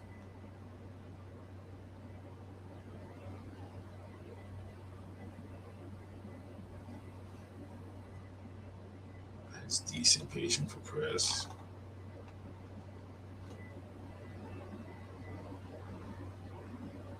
But we'll see what he can do. We'll see. We will see.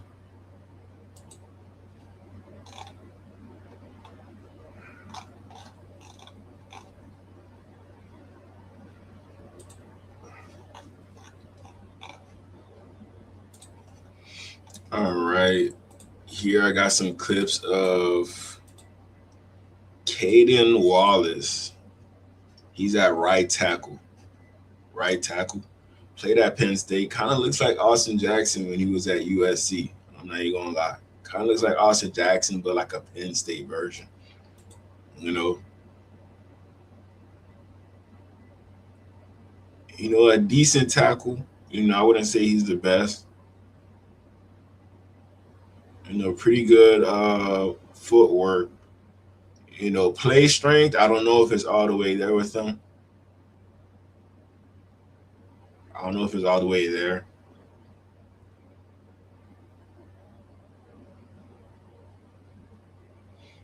Seems like a decent tackle to put on the move. Just go up to that second level and block somebody, and let's see how well you can do that. Because blocking D linemen, kind of tough. But going to a linebacker makes your job easier. Going to a DB makes your job easier.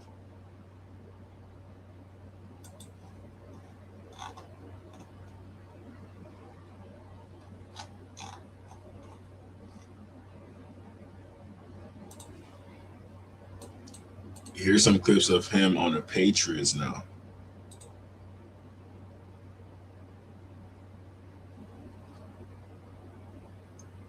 I don't even see him.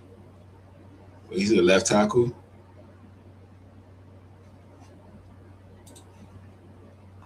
Hold on.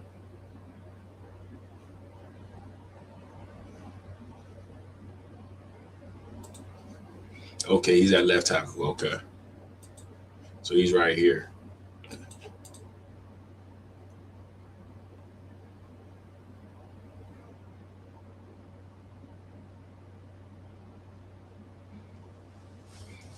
But y'all see what I mean in regards to like the play strength. He could get pushed back, but he's gonna hold his own. He's gonna try to make you stay there for as long as possible until you can't hold up no more. By that time, the quarterback has already thrown the ball.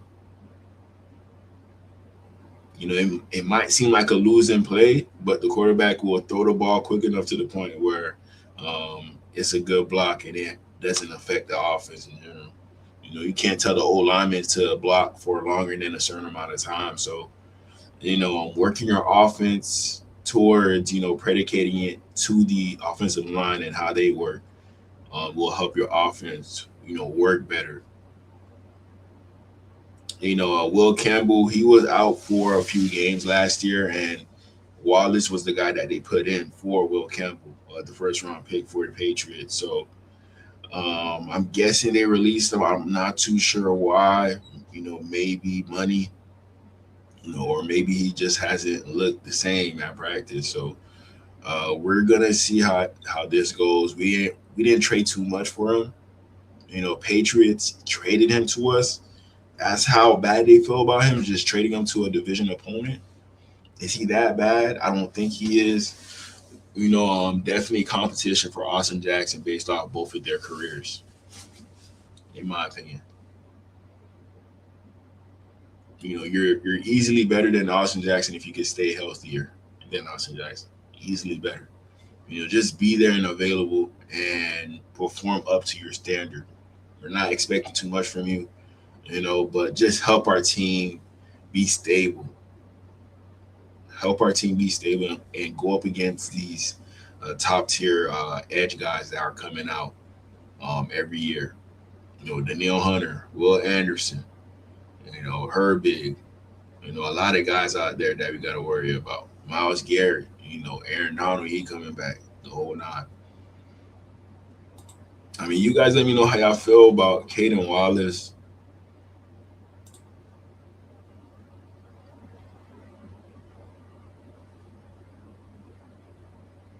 Good footwork, though. I'm not gonna lie.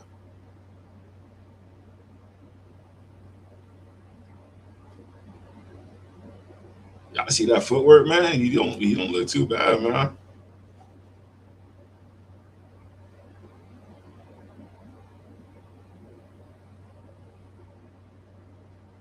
Nice kick out wide. I like that aggression right there.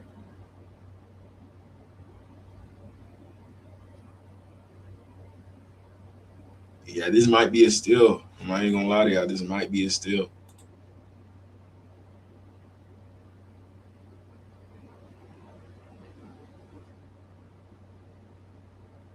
He can play right tackle too.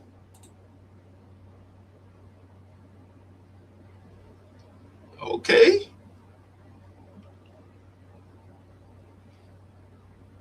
Based off his film at Penn State compared to now, it looked like he has developed. He's not getting worse. He's getting better. He's getting better.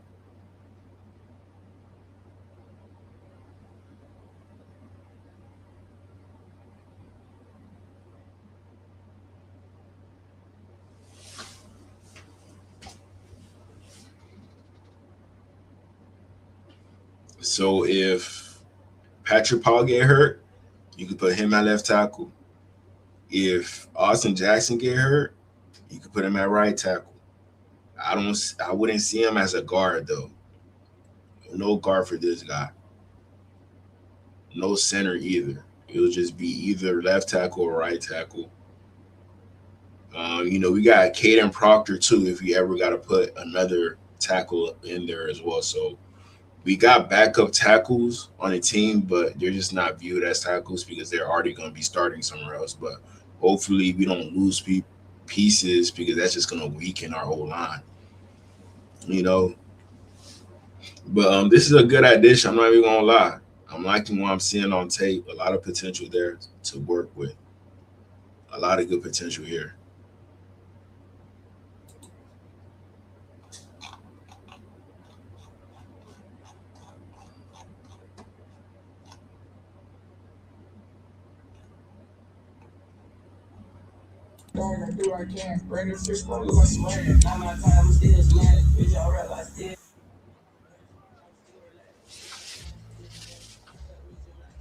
He got that swag.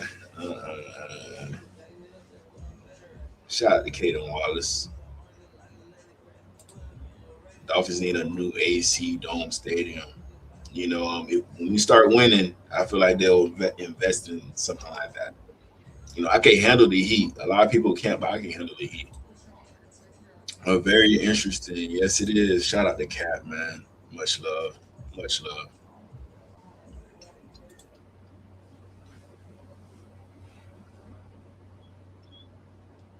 Not a sloppy tackle, athletic tackle. Probably can't hold up against like the best defensive ends in the NFL, but like the middle tier, low tier guys, you should be able to block those guys pretty good. You should be able to.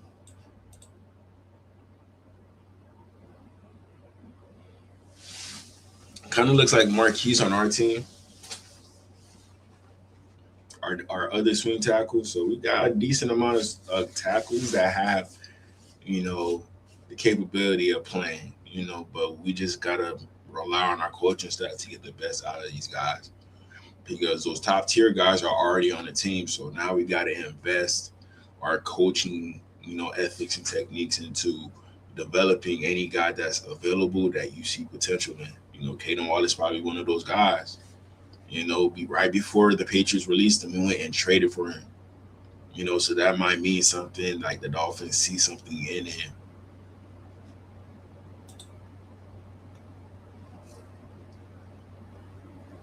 Patriots director of scouting, and he expressed confidence that you could potentially play left tackle in the NFL. How confident would you be playing on the left side? Super confident. I mean, I play every position on the line, and I'm just excited to get there and learn under some great coaches and get after it. I would just describe my game as physical and intelligent. I'm a baller, and I can't wait to bring that to the league. And yeah, I'm just excited I keep saying it, but I'm excited to get out there and just learn more about the game and just grind. So we just got off the phone. Penn State, pretty good school, man. Pretty good school. To knowing stuff, and I think that's well needed. This year, we hit the ground running, and they're holding us accountable to knowing stuff, and I think that's well needed here. This year, we hit the ground. I don't find it all too hard to switch over, so just, I guess, flipping things in my mind, hand placement, certain kicks, angles, things like that. We heard guys talk about footwork. That's one of the things. Is that a challenge? Or? It's not really a challenge. Like, I played a lot of left in college, or a lot of left in college practices, but I pretty much played all left in high school. And so, like I said, being able to work that throughout the years and then come out here, it's been sort of a easier transition. Not like completely easy, but it's been a little easier for me. Honestly, just little things. Interesting guy, man. Very interesting guy.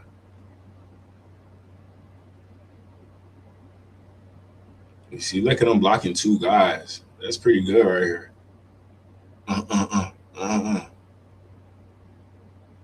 Good blocking.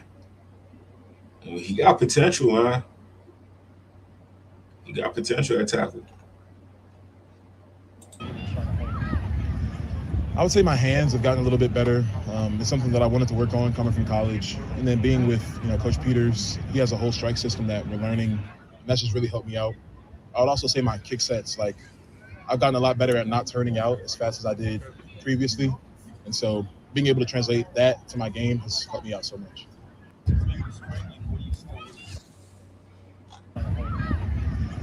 I would say my hands have gotten a little bit better. It's something that I wanted to work on coming from college. And then being with, Coach Peters. Let's look at Kaden Wallace coming out, his measurables. I might compare him to Austin Jackson. See how they both measure up against each other.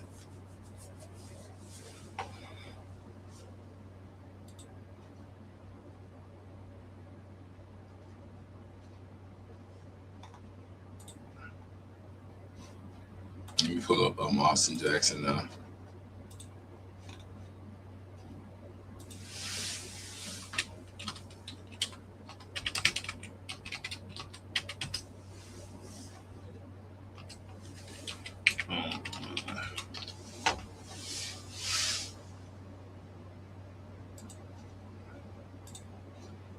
There it goes.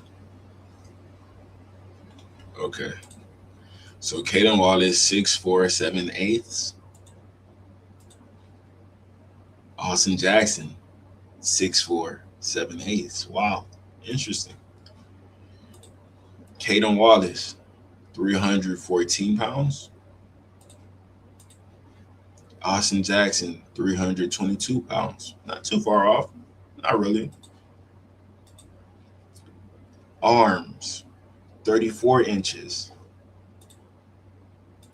Austin Jackson arms, 34 inches and 1/8. A centimeter difference in arm length. Hands, 10 3/4. Austin Jackson hands, 10 1/4. So these guys are pretty much in the same body, I guess. Different players, but with Kaden Wallace, he got picked in the 3rd round. Austin Jackson made a mistake. We picked him in the 1st round. So we could have got a guy just like Austin Jackson in the 3rd round, just based off this alone.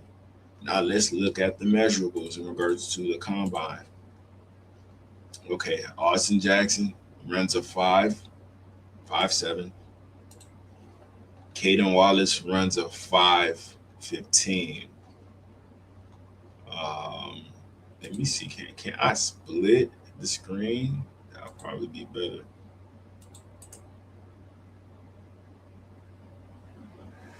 Move to another tab.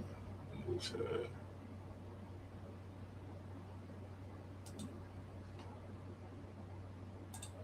Okay, but I can't.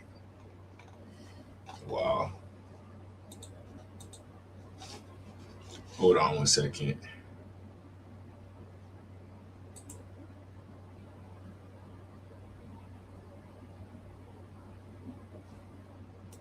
Separate views. Okay.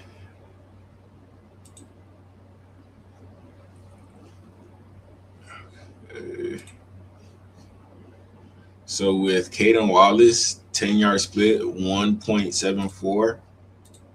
With Austin Jackson, 10-yard split, 1.73. Vertical jump for Austin Jackson, 31 inches.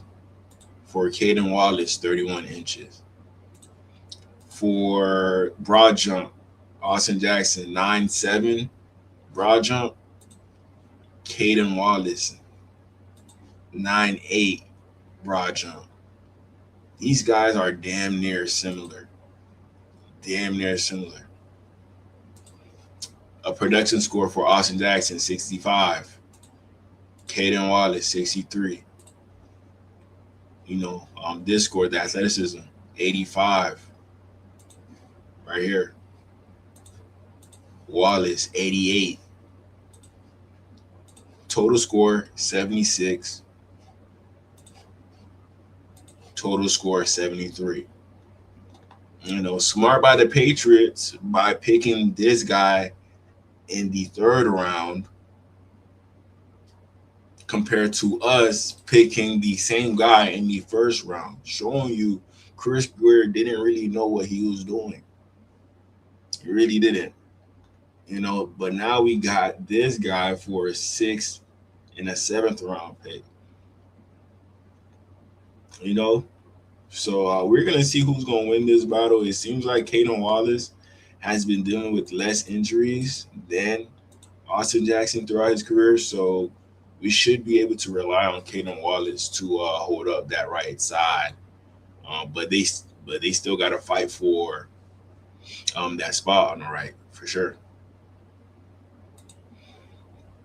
Oh, what's up, Lakers all day? How you doing?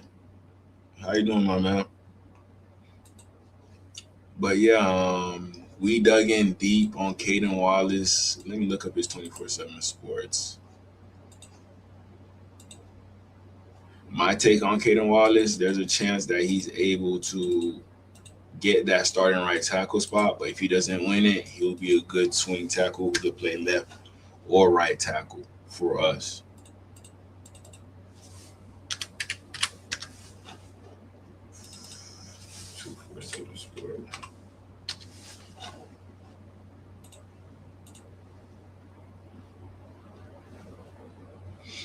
Here's his 24/7 Sports account. He's listed at 6'5", 314 pounds. And he was a highly touted prospect. Ranked 53 in the nation, 4-star recruit coming out of high school.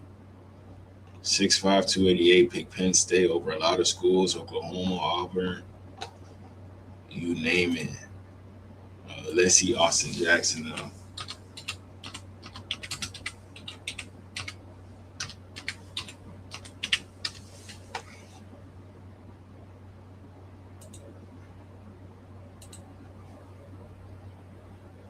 Austin Jackson, they had him listed at 6'6", 305 pounds. Austin Jackson was a 5-star recruit, ranked number 21 nationally. Okay, Austin. They got him at 6'6", 280. Picked USC over Oregon, Washington, Arizona State. So these guys pretty much on the same tier, same type of guys, man, going way back to high school. Similar prospects, but we'll see who wins it out. It seems like Kaden Wallace had more offers than Austin Jackson. More offers than Austin Jackson. So, yeah, I just wanted to check in, see about this signing. We dug in deep, and, I gave y'all my take on this new player, Kaden Wallace, that we got. Pretty good addition. I give it like a B-. B-. We checked out Nick Cross already. Who else we got to check out? Okay, we got 2 more players to check out.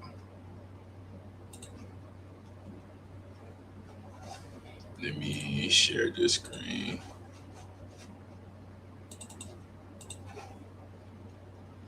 So Yannick Ngakoue, who has 71.5 career sacks, has been training for the past several months in preparation for his NFL return.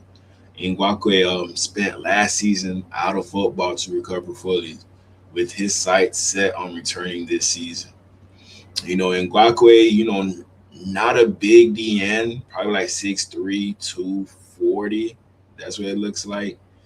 Maybe a guy that we should, take a look at. He took a year off to recover and get better. He looks like he's in a pretty good shape. A good guy that the Jacksonville Jaguars drafted back in the day when they had Jalen Ramsey. Who else they had on that team? Leonard Fournette, all of that. So he was a good contributor in regards to getting pressure. A powerful guy. He doesn't seem like he's powerful, but he's quite powerful. But just based off the NFL standards, he's not a power edge. He's more so of a weak side defensive end that you would want to use. But, maybe we should give him that 1 year deal that we are giving to 40 other people on the team to see if he still has it in him to play in the NFL. Miami might be a good stop for him. Who knows? We don't have a solidified defensive end at the current moment. We have a lot of guys with potential, but adding a guy like this would just deepen our pass rush and our rotation. Shout out to Yannick.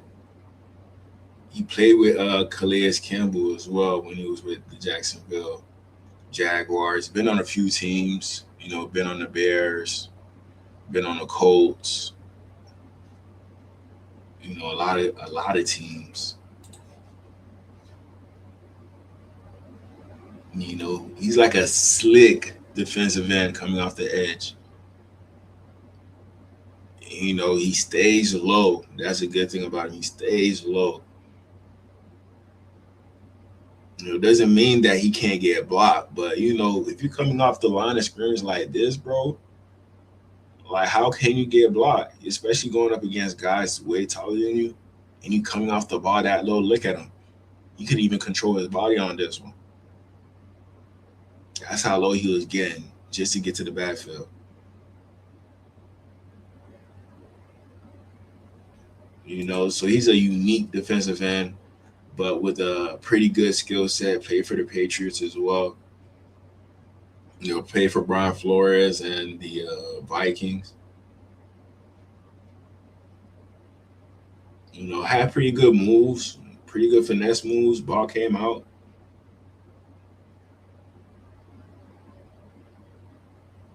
Got Deshaun Watson on that one. Boom. If you could tap into this, why not bring him in?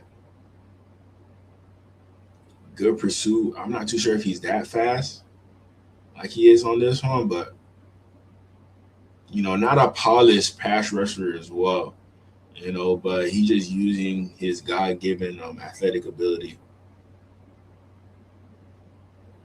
in regards to getting to the football and, staying low.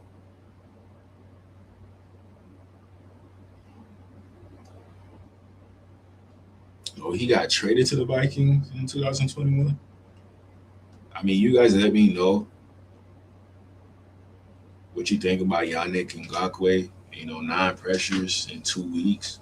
He's definitely a pressure guy. It seems like he can't control himself coming off the edge.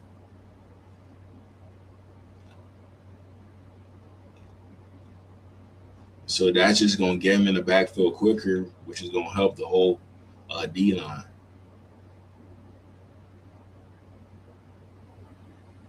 Good move. I think that's on Colton Miller. You see? This is what being low gets you. Against the running back, too, who still got the sack. You got to promise me this is what you're going to give me if you want to bring in Yannick Ngakoue. Pretty good guy. Pretty good guy.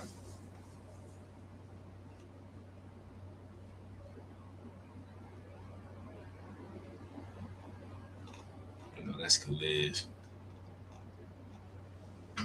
You guys let me know what you think.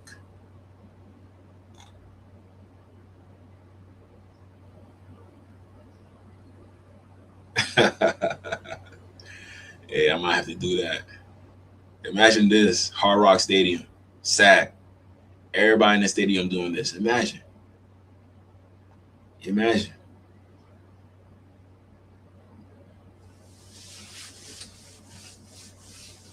That's it, man. Shout out to Yannick, man.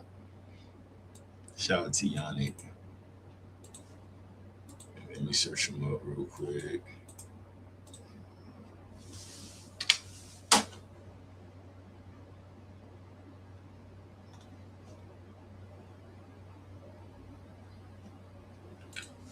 Hold on a second.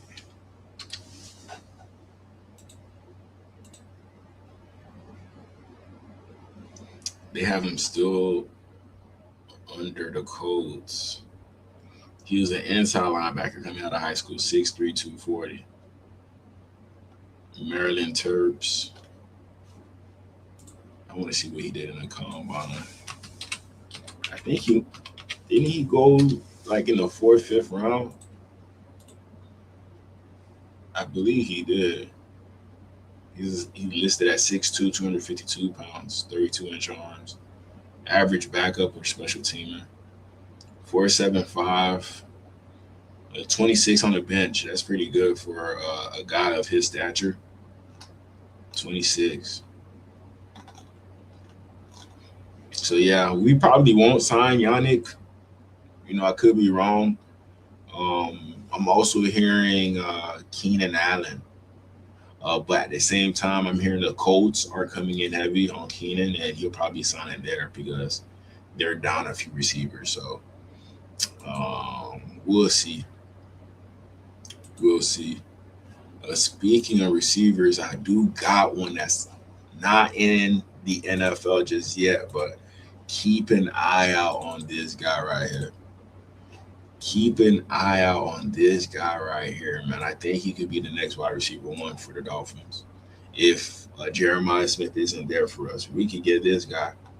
You know, 6'6", 243 pounds, 35-inch arms, 82.5-inch wingspan, 10'1" in 100 meters, 5% body fat.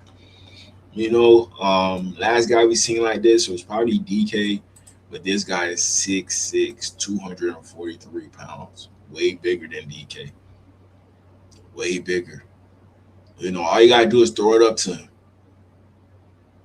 You know, a guy like this should be able to make a quarterback way better just by throwing it in his way. All you got to do is throw it in his way, man.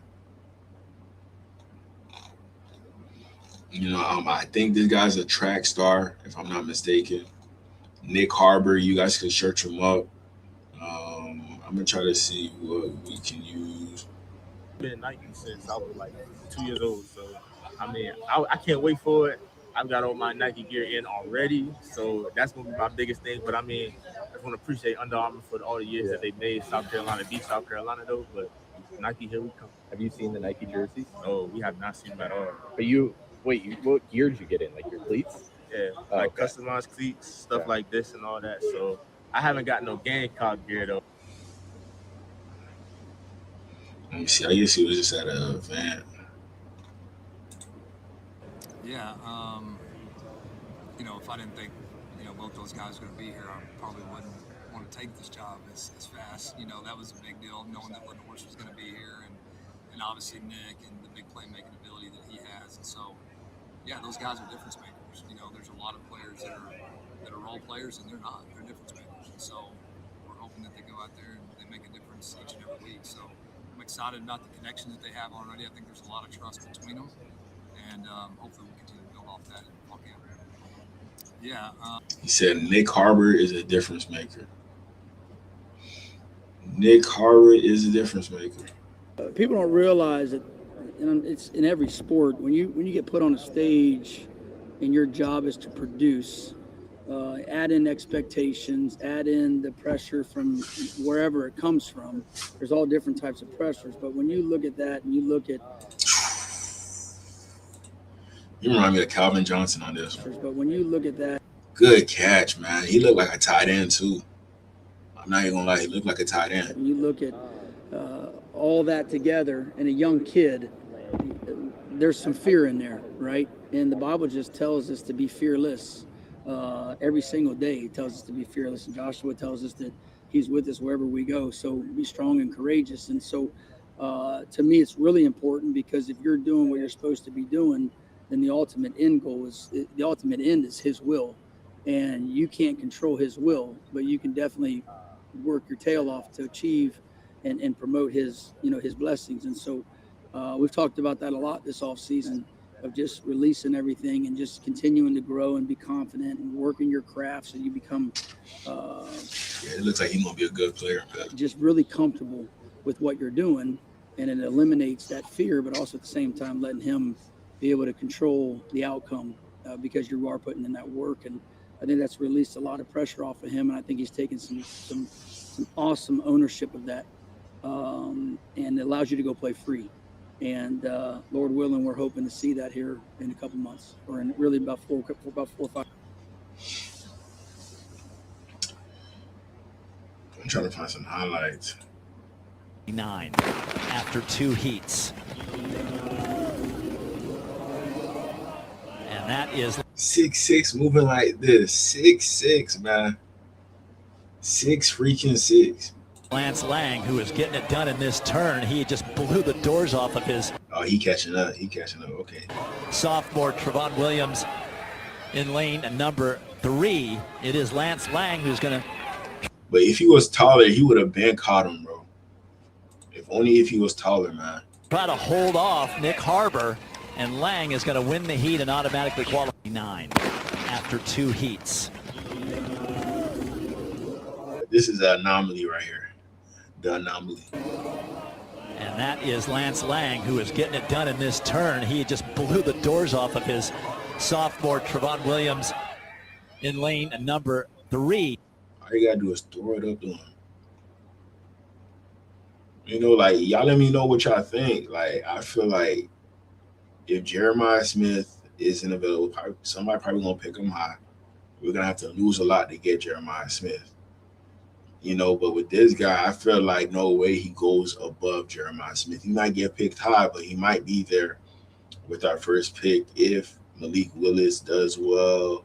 But if Malik Willis does well and we win games, we're going to have a later pick. But I think he may be able to fall to those later picks. Just us banking on his upside and his speed, his catching ability, the whole 9, man. He has wide receiver 1 written all over him. He could stretch the field. He most definitely could probably block for sure. Could probably block. A big guy. You don't want to run into him in the middle. So, come on, man. This would definitely complement A-Chain.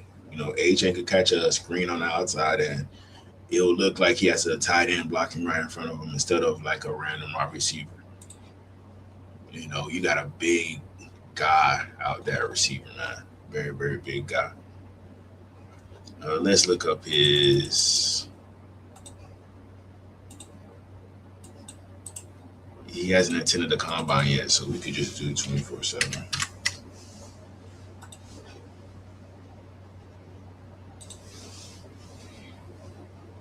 A 6'5", 235 pounds, 5-star recruit, ranked 15th nationally. 15th, that's pretty good. Came from Washington, D.C., so probably would love to be a commander just based off this information right here. The class of 2023. 42 offers. 42 offers. He was an edge coming out of high school, but now he's a wide receiver.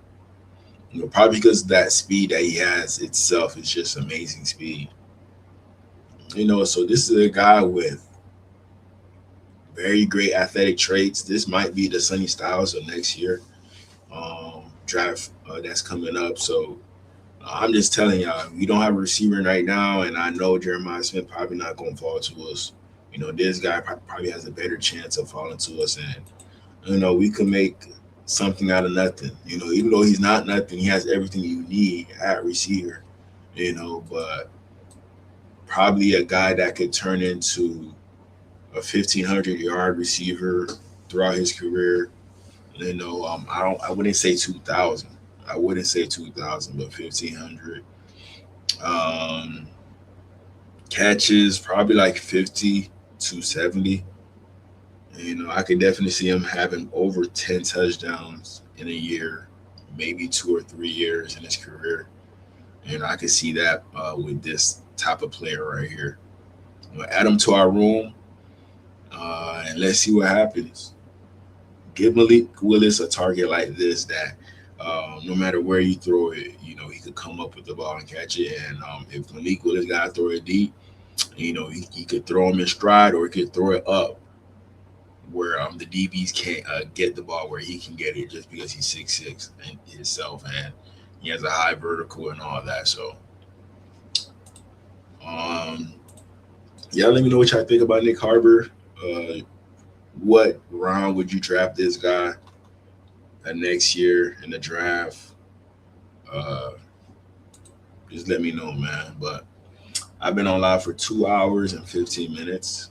Gave y'all some good time today. There's no practice today. The Dolphins travel today, but practice will be tomorrow, which is Wednesday. Will be tomorrow, so I'll go on live for that. Hopefully, we get like live updates on Twitter so we can watch them and see what the Dolphins got going on, man. But hey, let me know if y'all got any other questions before I head out of here. You know, any thoughts about the team or whatnot, I'd be glad to answer. Let me see.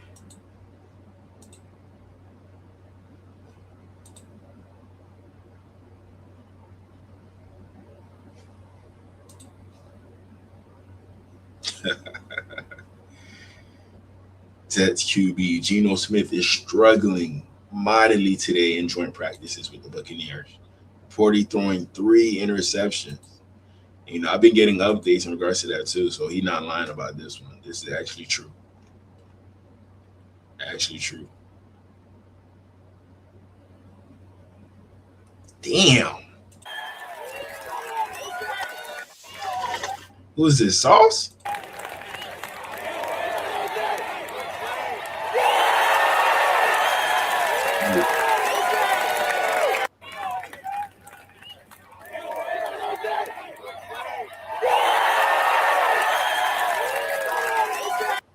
AJ 10 plus touchdowns this year. Look like 1,300 yards.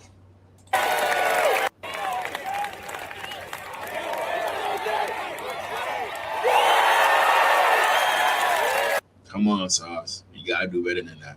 You gotta do better. But this is what I want to see from the Dolphins Commanders training camp tomorrow. So whoever out there recording, please hook us up. Hook us up.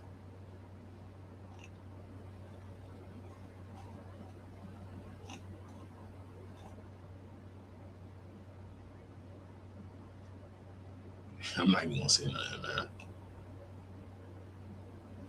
Well, what's up with this? Come on. Come on, man.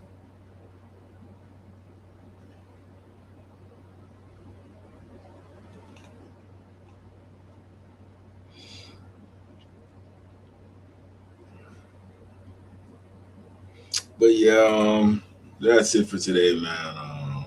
Let me go head to the gym, do what I gotta do. Chilling today. Chilling. But hey, you already know what it is, man. It's DGE, Dolphin Gang Entertainment. It's your boy DG. And I'll be back tomorrow. I'm gone.